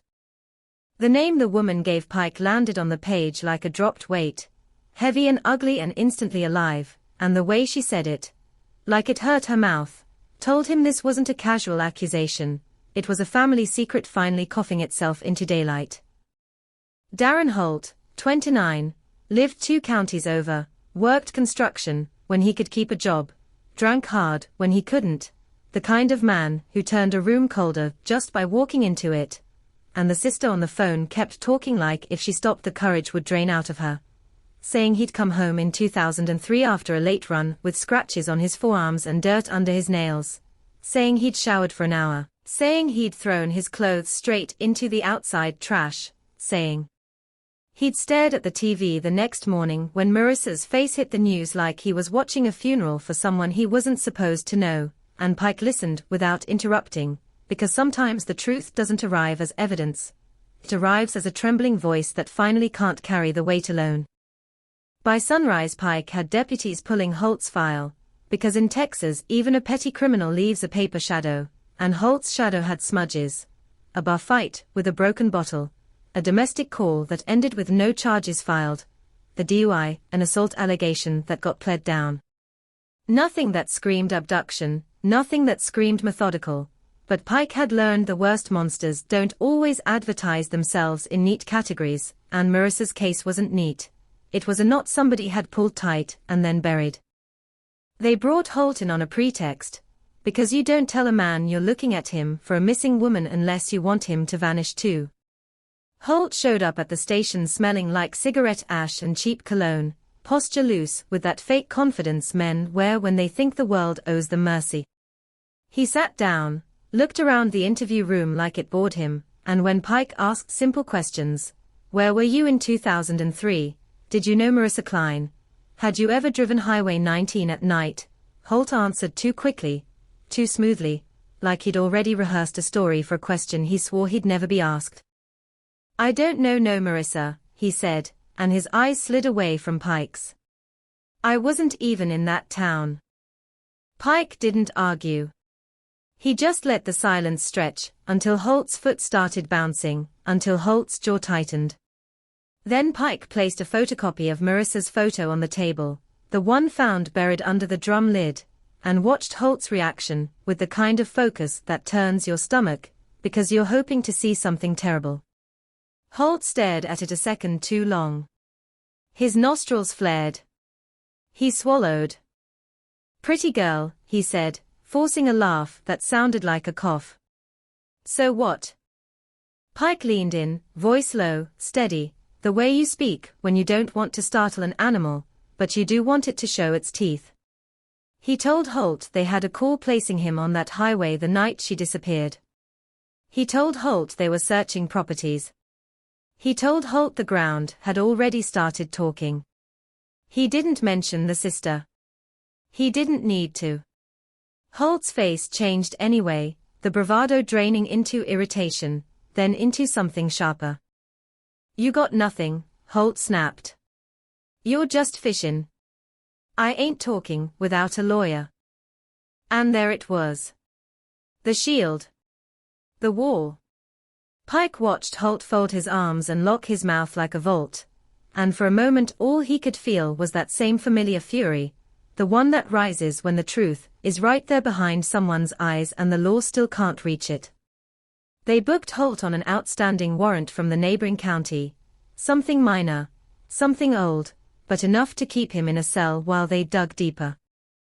They dug into Holt's life the way they'd dug into that scrubland pit, hoping the next shovel stroke would hit something that sounded different. They pulled his phone records from 2003 as far back as they could reach, but the trail was mud, old carrier mergers, missing logs, prepaid minutes that left no names. They checked his known hangouts, bars where fights were as common as beer. They asked his friends, men with the same dead eyes and the same jokes about women. Nobody gave them anything. Loyalty in that circle wasn't noble, it was fear. Then the sister came in to give a formal statement, and she didn't look like someone trying to get revenge. She looked like someone trying to survive. She told Pike about a night in September 2003, close enough to the timeline to make his skin tighten, when Holt had shown up at her trailer at 3 a.m., breathing hard, hands shaking, asking to borrow her car for a bit. She said his arms had red lines on them like brush scratches. She said he smelled like damp earth and sweat. She said she refused, and Holt grabbed her wrist hard enough to leave bruises, leaned close, and whispered, "You don't want to know what I did tonight." Then he let go and walked out into the dark, and she'd sat on the couch until sunrise with every light on, telling herself it was just drunken cruelty, telling herself the words didn't mean anything, until Marissa disappeared and the words became a stone lodged in her throat. Pike wrote it all down. He hated that it still wasn't enough. Words don't convict. Bruises fade. Memories blur. The law wants hard edges and this case was all smoke. But smoke comes from fire. They got a warrant for Holt's current property, a small rental with a yard littered with scrap metal, and a shed out back that smelled like oil and old wood. They searched it inch by inch. They found tools. Rope. Gloves. A shovel. Things that mean nothing because everyone has them, and yet in this case every ordinary object felt infected with possibility. They found a duffel bag stuffed in a ceiling panel, and inside it, clothes, stained and stiff, a cheap watch, a woman's scarf. Pike's pulse leapt. The scarf was pale blue, patterned with small white flowers. Marissa's favorite color was blue. They ran the scarf to the lab like it was a live bomb. They ran DNA swabs, fiber analysis, anything that could connect it to Marissa's world. For 2 days the sheriff's office held its breath. The town heard about a possible item, and hope surged back in like a drug, people calling each other in whispers, Marissa's mother crying into her hands, because maybe this meant she was close, maybe this meant she'd finally be found, alive or not, because after a year even grief becomes a kind of relief if it comes with certainty. The lab report came back with the cruelty only science can deliver.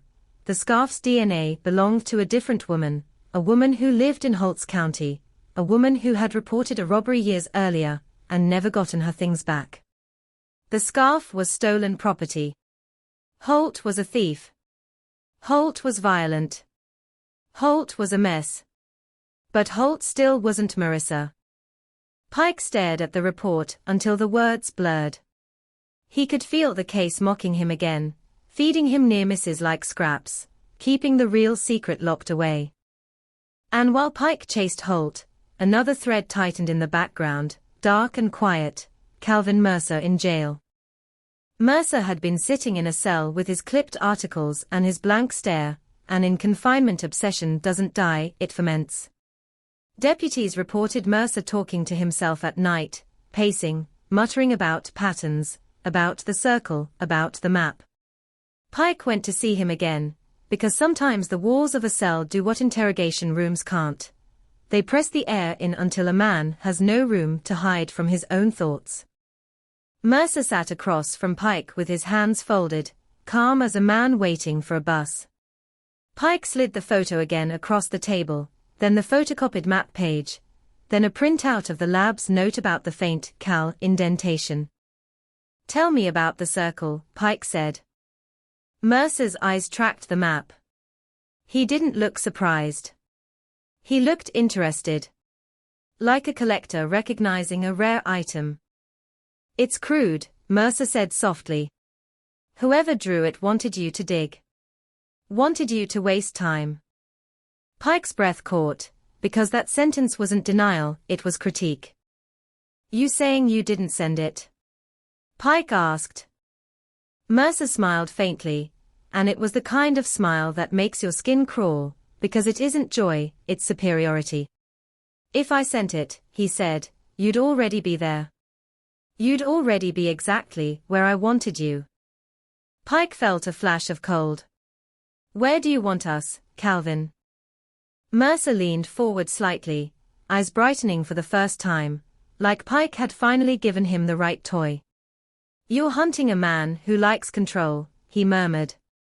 "A man who likes to watch you move. He doesn't take bodies and disappear. He takes the story. He takes your time. He takes your mind." Pike held his gaze. "Is that you?" Mercer's smile widened just a hair. "No," he said. "I'm not brave enough for that."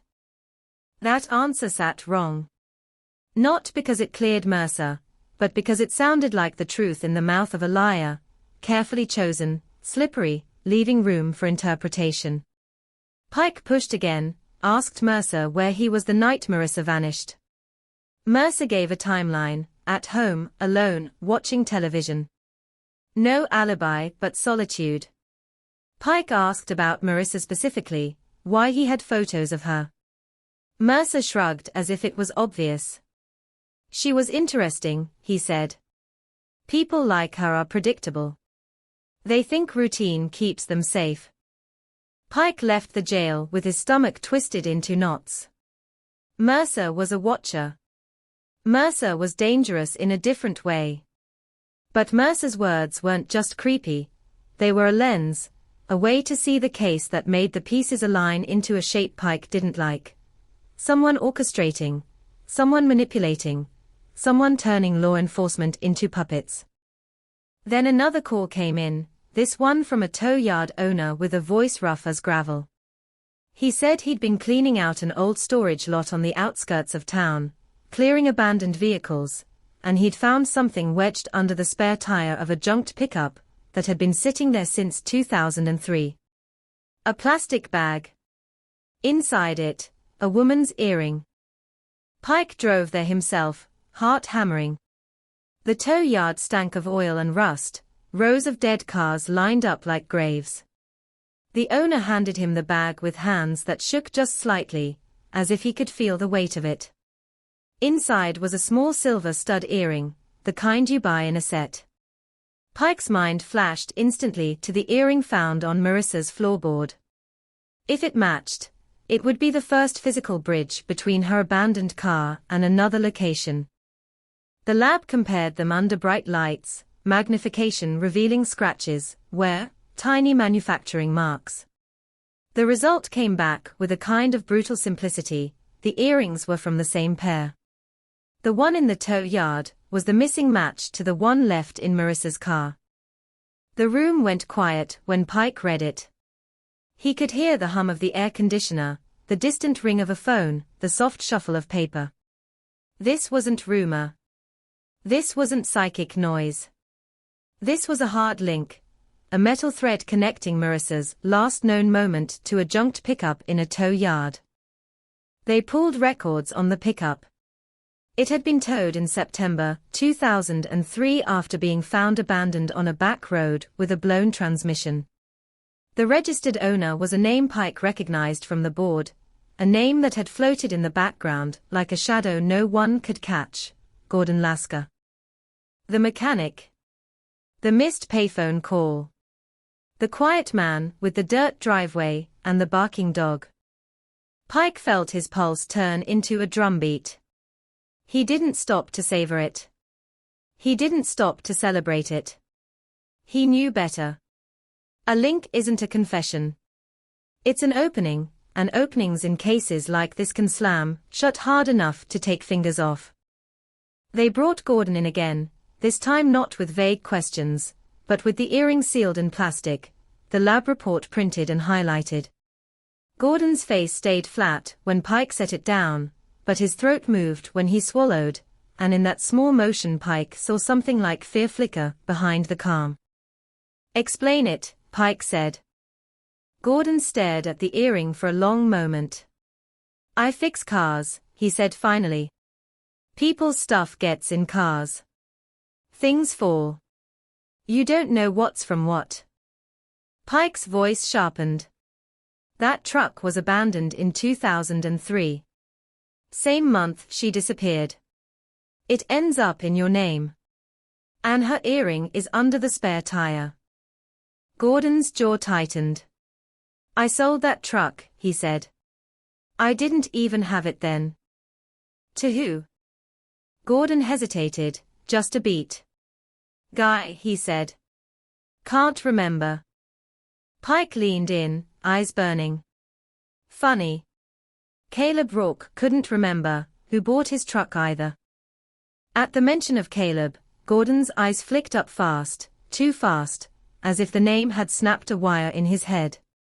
He looked away just as quickly, but it was enough. It was more than enough. Pike felt the case shift under his feet, the way the ground shifts right before it collapses into a sinkhole. Outside the interview room, the sheriff watched through the glass, face pale. The town had been starving for years. Now it could smell blood in the water. But Pike didn't feel victory. He felt the old dread tightening, because if Gordon was involved, and if Caleb was involved, and if Mercer was involved as a watcher orbiting the chaos, then this wasn't one man with one impulse. This was a web. And webs don't break cleanly. They pull back. That night, as Pike drove home under a sky packed with stars that looked like holes punched in darkness, his phone rang. Unknown number. His muscles locked. He answered anyway, because he couldn't not. A man's voice came through, low and calm, like a smile you couldn't see. "You like earrings, detective," the voice said. "They fall off so easy when you're scared." Pike's grip tightened on the steering wheel until his knuckles went white. "Who is this?" The voice exhaled softly, almost amused. "You're getting close," it said. "But close isn't the same as right." The line clicked dead. Pike pulled onto the shoulder and sat there with his hazards blinking in the dark, the same damn posture as Marissa's abandoned car, the same lonely lights in the night, and for the first time in a long time he felt truly afraid, not of failure, not of public pressure, but of the kind of mind that could watch an investigation like entertainment, that could call a detective by name and talk about a woman's fear like it was a detail worth savoring.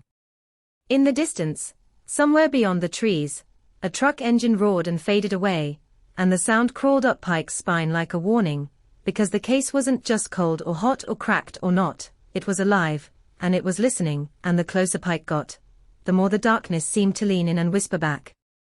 The call didn't just rattle Pike, it rewired him, because it proved what he'd been trying not to admit out loud. The case wasn't sitting in a dusty file waiting to be solved, it was moving, reacting, watching the watchers. And when a predator starts speaking directly to the people hunting him, it stops being an investigation and becomes a contest of nerves. Pike drove the rest of the way home with the radio off, windows up, scanning rearview mirrors like they were confession booths, and every set of headlights behind him felt like a question he couldn't answer. He didn't sleep. He sat at his kitchen table with coffee that tasted like burnt paper, flipping through the same reports until the words blurred into a single ugly pattern: Marissa's car on the shoulder, the scent trail cut clean, the payphone call that hit Gordon Lasker's line and rang out like a missed warning, the keys dumped in a culvert like trash, the photo buried like a trophy, and now the earring under the spare tire of Gordon's abandoned pickup, proof that Marissa's last known moment had touched Gordon's world, whether he admitted it or not. By morning, Pike had the kind of fatigue that turns your thoughts sharp instead of dull. He walked into the sheriff's office before sunrise and found the sheriff already there, tie loosened, eyes red, staring at the evidence board like it had personally betrayed him. On the board, Gordon's face sat between Caleb Rourke and Calvin Mercer like a triangle of rot. Pike didn't waste time with niceties. He told the sheriff about the call, every word, the tone, the little laugh in the breath. The sheriff's face tightened, and for a moment Pike saw fear there too, the kind that never shows up in press conferences. "This is going to get ugly," the sheriff said. "It's already ugly," Pike replied, and he could hear in his own voice how close to the edge he was. They brought Gordon Lasker in again, and this time they didn't treat it like a polite interview. They treated it like a trap closing. Gordon arrived calm, almost annoyed, as if the whole thing was an inconvenience pulling him away from his garage. He sat under the same fluorescent lights, hands folded, posture neat. Pike set the earring on the table again, then the lab report, then a photo of the tow yard record with Gordon's name attached to the pickup, and he watched Gordon's face for any tremor. "You told us you sold the truck," Pike said. "We need the buyer." Gordon's eyes stayed flat. "I don't keep records for every junk sale." Pike leaned forward, voice low. "You kept records for work orders. We found them when we searched your shop last year. You're organized when it matters." A flicker. Just a flicker. Gordon's jaw tightened. "What do you want?" Gordon said, and it wasn't a question, it was a threat wrapped in quiet. Pike didn't flinch. "I want to know why Marissa Klein's earring is in your truck. I want to know why a payphone call rang your house the night she vanished. I want to know why her photo ended up buried in scrubland. I want to know why someone called me last night and talked about her fear like it was a punchline." Gordon's nostrils flared. "People are sick," he said. "Don't put that on me." Pike slid another page onto the table. A list of calls from Gordon's landline in September 2003, the ones they'd finally been able to retrieve from archived billing data after weeks of pushing. Several numbers. One circled in red. A bar's payphone line. Another circled. A prepaid cell that no longer existed. Gordon looked at the paper, and for the first time the calm cracked. His gaze snagged on the red circles, like a man recognizing the outline of a noose. "You didn't just receive calls," Pike said. "You made them." Gordon's mouth tightened, lips pressing together until they were pale. "I don't remember," he said, too quickly. "Try harder," Pike snapped, and the sharpness in his own voice surprised even him, but he couldn't stop it. He could feel years of dead ends boiling under his skin. Gordon finally looked up, and there was something in his eyes that wasn't fear of Pike. It was fear of someone else. The kind of fear that makes a grown man lie badly. You think I took her, Gordon said, voice still controlled but now edged. You think I dragged a woman off the highway and hid her for what? For fun. Pike held his gaze. I think you know who did. Silence stretched between them, thick as smoke. Gordon's hands flexed once, subtle, like he was resisting an urge to reach for something that wasn't there. Pike waited, because waiting is sometimes the only way to let a lie collapse under its own weight. Then Gordon spoke, slow and careful, as if each word could trigger an explosion. You don't know what you're chasing, he said. You don't know what it costs. Pike's heartbeat thudded. Tell me. Gordon's eyes darted to the corner, to the camera, to the red blinking light. He swallowed. I didn't hurt her, he said, and it sounded less like denial and more like bargaining. I didn't want any of it. Who did? Pike pressed. Gordon's jaw clenched so hard the muscle in his cheek jumped.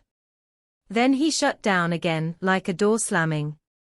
I want a lawyer, he said, and leaned back with the kind of stiff pride that comes from choosing silence, because speech feels fatal.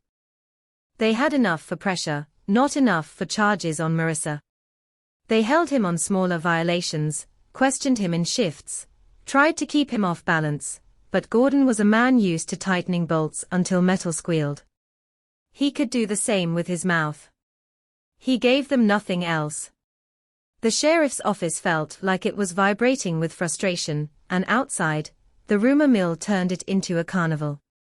By lunch, the town was already talking about Gordon as if he'd confessed. By dinner, someone had thrown a rock through the window of his garage. By midnight, the sheriff had deputies stationed near Gordon's house, because anger was turning into flame.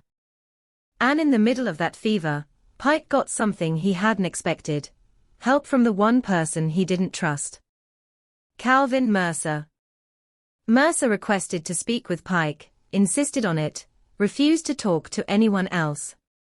Pike hated the idea of giving Mercer attention, hated the way obsession feeds on being acknowledged, but he couldn't ignore it. He went to the jail and sat across from Mercer again, the same two men, the same stale air, but now Mercer looked different, alert, eager, like a man who'd been waiting for the plot to catch up with his imagination. You found the earring, Mercer said, before Pike could even speak. Pike's eyes narrowed.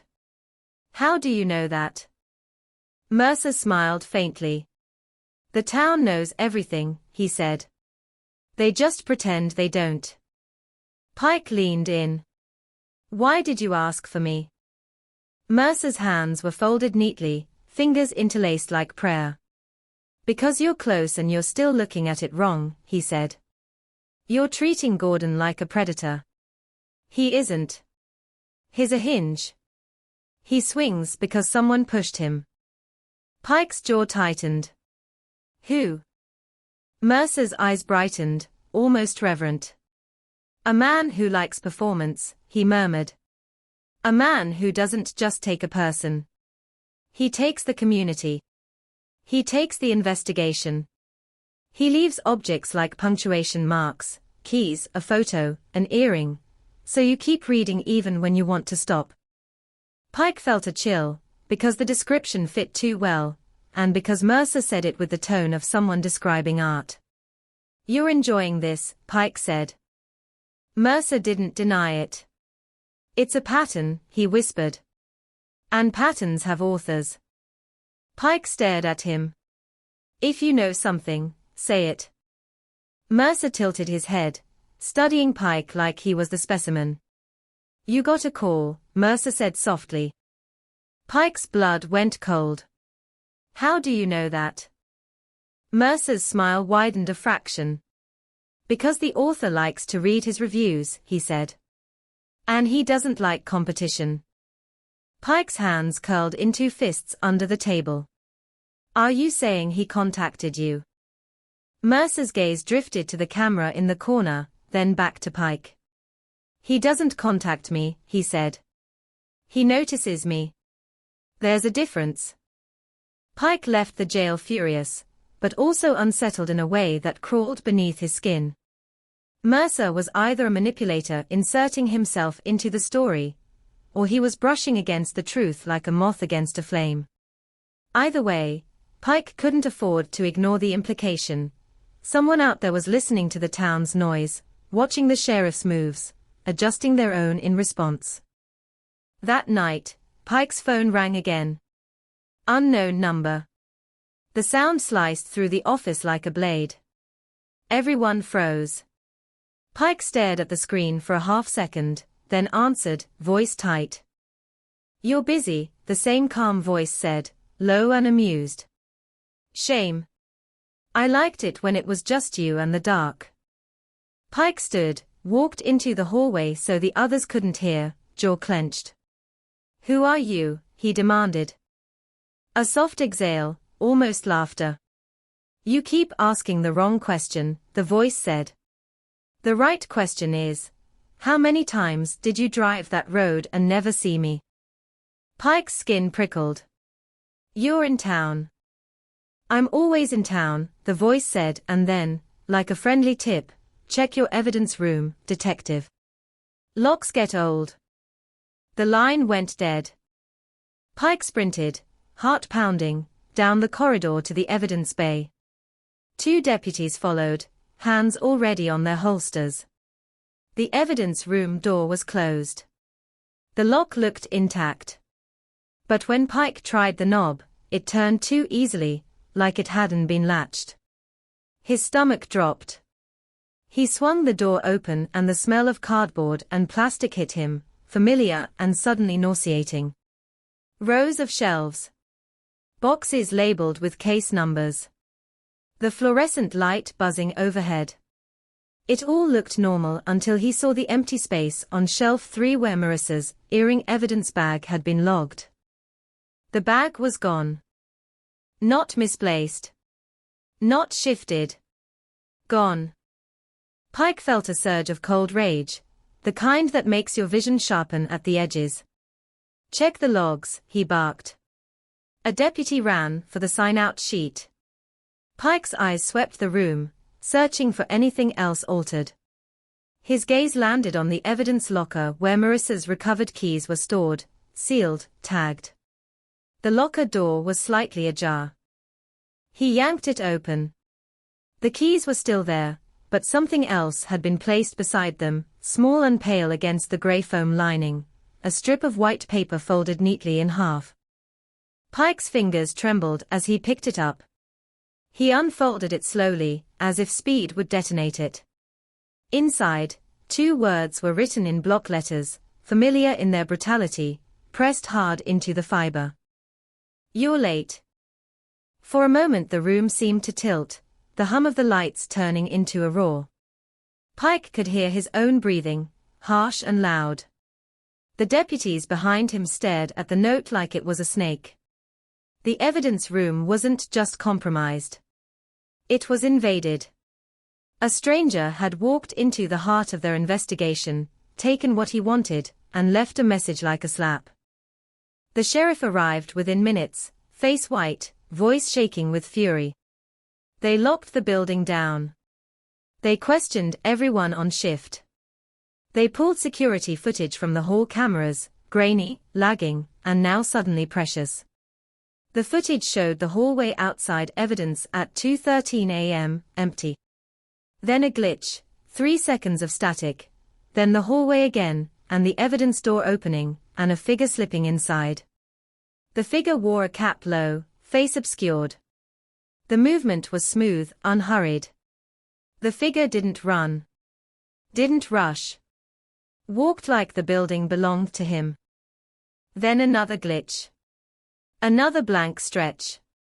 Then the figure emerged, closed the door, and walked away as if taking a late-night stroll. It wasn't just a break-in.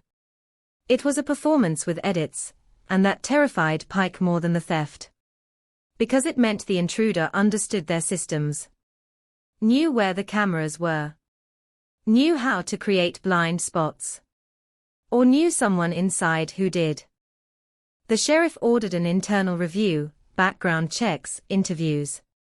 The department's nerves frayed. Suspicion spread like infection, every deputy looking at every other deputy with a new question behind their eyes. The town, hearing whispers of a break-in, erupted into panic. If the sheriff's office couldn't keep its own evidence safe, what chance did anyone else have? And through all of it, the central truth sat there like a black stone. The person who took Marissa was still close, still active, still willing to taunt them. Pike went home near dawn, exhausted and wired, and found something waiting on his porch. A small envelope, no stamp, no address, just his name written neatly on the front. His stomach turned to ice. He didn't touch it with bare hands. He used a pen to lift it, carried it inside like it was radioactive, placed it on the kitchen counter under the harsh light. He opened it carefully.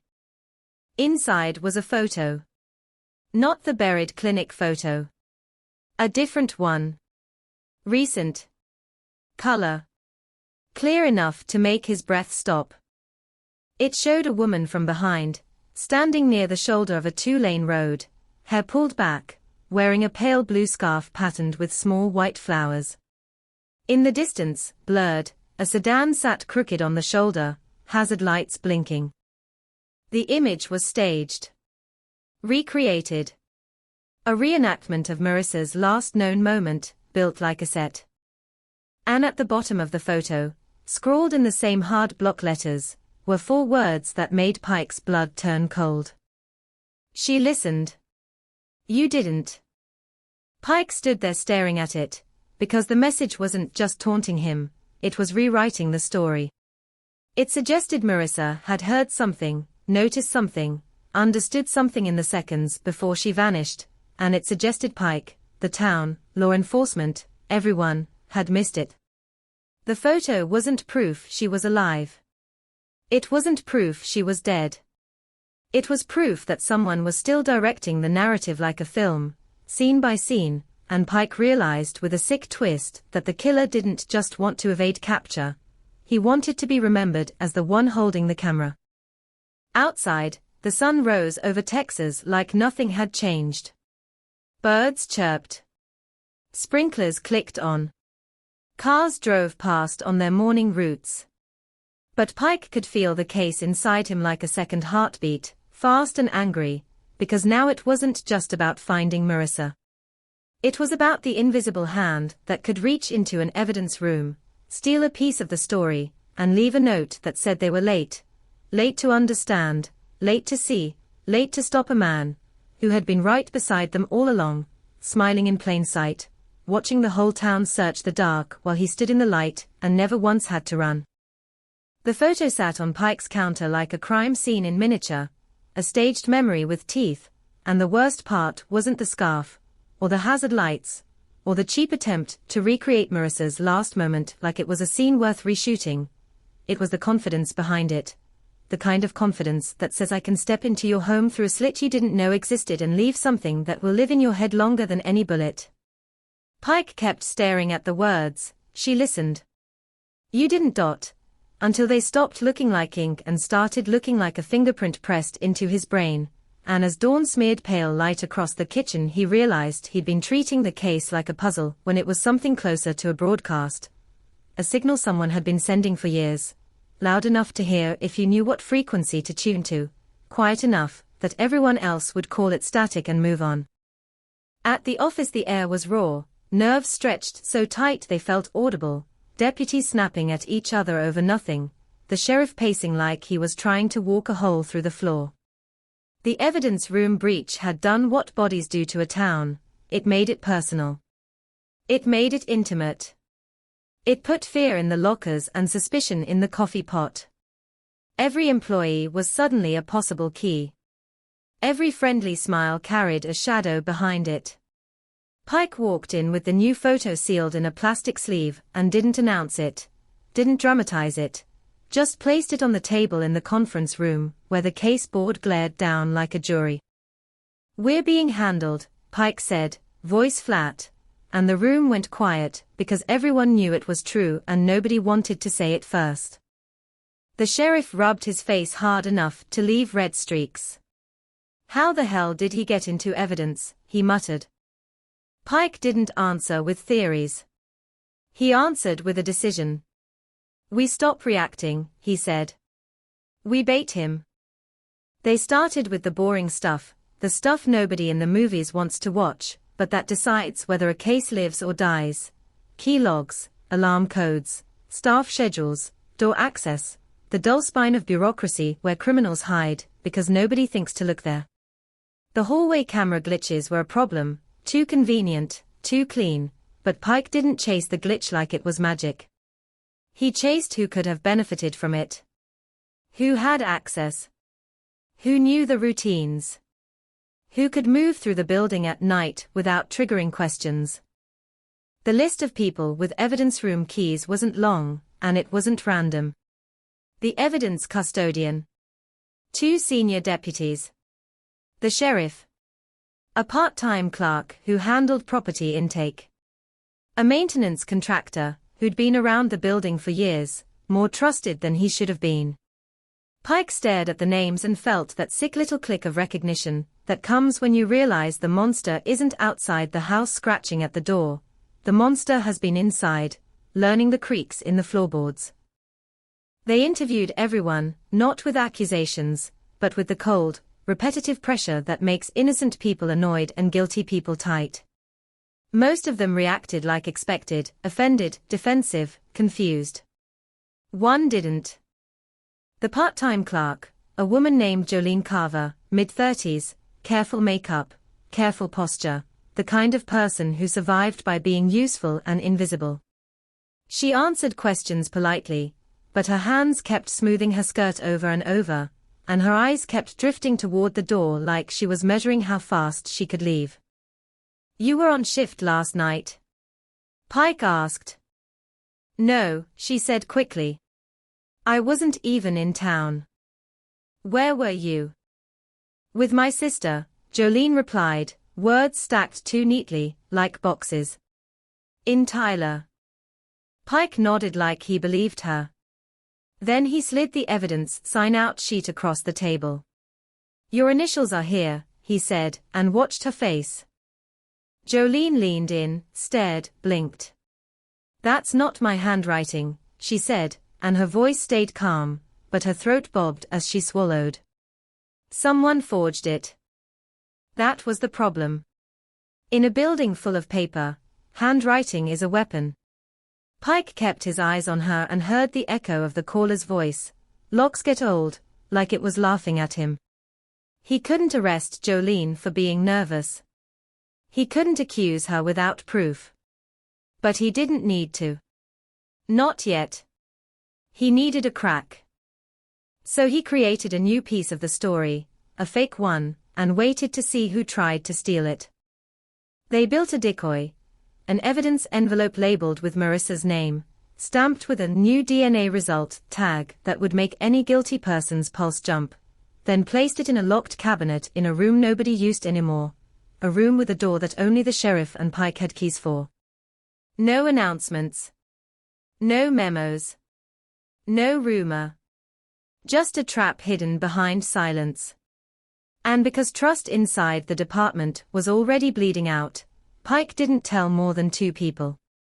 The fewer mouths, the fewer leaks. He also made a second move, quieter, meaner. He planted a tiny camera inside a vent grill facing the cabinet, nothing fancy, just enough to capture a body and a time. Then he waited, and waiting in a case like this doesn't feel passive. It feels like holding your breath while someone points a gun at your shadow. 2 nights later, at 2:19 a.m., the camera caught motion. A figure slipped into the unused hallway, moving with familiarity, not creeping like a burglar, but walking like someone who knew exactly where to step so the floor wouldn't complain. The figure paused at the door, produced a key, turned it. Pike's stomach tightened, because that door had only 2 keys in the world, and Pike's was in his pocket, and the sheriff's was in a safe. The figure entered, crossed the room, opened the cabinet, and reached for the decoy envelope with a bare hand like fingerprints were a joke. The figure's face was obscured by the angle, but the posture wasn't. The hair wasn't. Pike watched the footage twice, 3 times, and by the 4th replay the shape had a name in his head he didn't want, Jolene Carver. He didn't sleep. He sat in his office with the footage paused on that frame, hand reaching, wrist bent, a thin bracelet catching the light, until the sky turned gray outside and the building began to wake. When Jolene arrived for her shift, Pike was waiting. He didn't shout. He didn't slam the door. He let her hang herself in the quiet. "Come with me," he said, and her smile faltered just slightly, like a light flickering. In the interview room, Pike set the video still on the table between them. Jolene stared at it, then at Pike, then away. "That's not me," she said, too fast. Pike didn't argue. He pushed the still closer. "That bracelet," he said softly. "You wore it yesterday." Jolene's lips parted, then pressed together. Her eyes glossy now, not with tears, with calculation. "You set me up," she whispered. "You walked into it," Pike replied. "Who gave you the key?" Jolene's hands trembled. She clasped them tight, knuckles whitening. "I don't know what you think you saw," she said, voice rising in panic. "I was in Tyler. I told you." Pike cut her off. "You're lying," he said, and the words hit the room like a slap. "And the only question left is whether you're lying because you're the one doing this, or because you're scared of the one who is." Her breathing sped up. Pike watched the fear tighten her face, and it wasn't the fear of being caught stealing a file. It was the fear of someone else hearing her talk. The same fear he'd seen flicker in Gordon Lasker. The same fear that tasted like a chain around the neck. "I can't," Jolene whispered, almost inaudible. Pike leaned in. "Yes, you can." Jolene's eyes darted toward the camera in the corner. Her voice came out thin. "He'll kill me," she said. Pike's pulse thudded. "Who?" Jolene shook her head, mouth trembling now. "You don't understand," she breathed. "His is right there. He's always right there." Pike kept his voice steady, forced calm into it like a weapon. "Tell me what he wanted," he said. "Tell me what he told you to take." Jolene swallowed hard, and for a second Pike thought she'd break, thought the dam would finally crack wide enough to flood the room with truth. Then her face changed. Her shoulders slumped. Her eyes went flat. A shutdown so complete it looked practiced. "I want a lawyer," she said. Of course she did. The wall came down again. But Pike had gotten something anyway, even if it wasn't a name. He'd gotten confirmation of what the case had been whispering all along. There was a hand inside the building. There was a pressure on witnesses. There was an he. The sheriff suspended Jolene pending investigation, but the move didn't feel like progress. It felt like stirring a nest. Pike could feel the ripple through town before it even hit the paper. People would talk about the inside job. They would talk about corruption. They would talk about how the sheriff's office was rotten. And somewhere, the author of the story would enjoy the chaos like applause. Pike needed to hear what Marissa heard. He needed to understand the message behind she listened. He went back to the earliest hours, back to her phone records, back to that unknown prepaid number that called at 11:17 and left nothing but a missed ring. The easy assumption was that it was simply the law, the hook that made her pull over or slow down. But the photo's message suggested something else, something auditory, something she caught that others missed. Pike asked the lab to re-examine the phone itself, not for prints, not for DNA, for sound. For artifacts. For anything stored in the device's memory that hadn't been extracted in 2003, because the tech wasn't there, because the case didn't have the budget, because nobody thought a cheap phone could hold a ghost. The analyst, a young woman with tired eyes and a mind like a lockpick, sat with Pike as her software crawled through the old handset's digital guts. Most of it was dead, contacts, a few texts, nothing dramatic. Then the program flagged an audio file, small, mislabeled, almost lost in the system's clutter. A voice memo. Pike's mouth went dry. "Play it," he said. The speaker crackled, then a sound came through, faint, muffled, like it was recorded in a pocket. Marissa's voice, barely above a whisper. "Okay," she said, breathy, nervous laugh trying to pretend it wasn't fear. "I'm doing this so I don't forget, because if I'm wrong I'll feel stupid." A pause.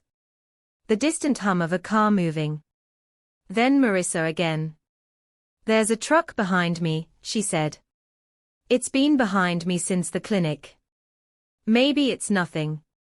But the lights keep." Her voice cut off as if she'd glanced up. A sound, faint but clear enough. A sharp metallic clink, rhythmic, like a tool tapping metal, like a chain hitting a hitch, like something in a truck bed swinging with each bump. Clink. Clink. Clink.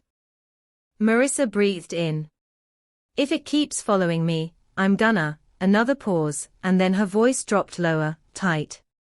"Oh? Oh my God. There's lights." The memo ended abruptly. A hard click. Then nothing. Pike sat frozen. The room felt smaller. The clink replayed in his head like a signature. That was what she listened to. Not a voice. Not a threat. A sound. A detail. Something that told her, before she saw anything, that she wasn't alone. He played it again. The clink wasn't random. It had cadence. A repeat. The kind of sound a mechanic might recognize, the way a musician recognizes a chord. Pike took the file to the garage on the edge of town where old-timers drank coffee and argued about engines like it was religion. He didn't say Marissa's name at first. He just played the sound. Heads tilted. Eyes narrowed. One man, gray mustache, grease under fingernails, frowned and said, "That's a chain," like he was sure. Like a towing chain hitting a hook. Somebody hauling something. Another man shook his head. "Nah," he muttered. "Too light. That's a loose ratchet strap clip.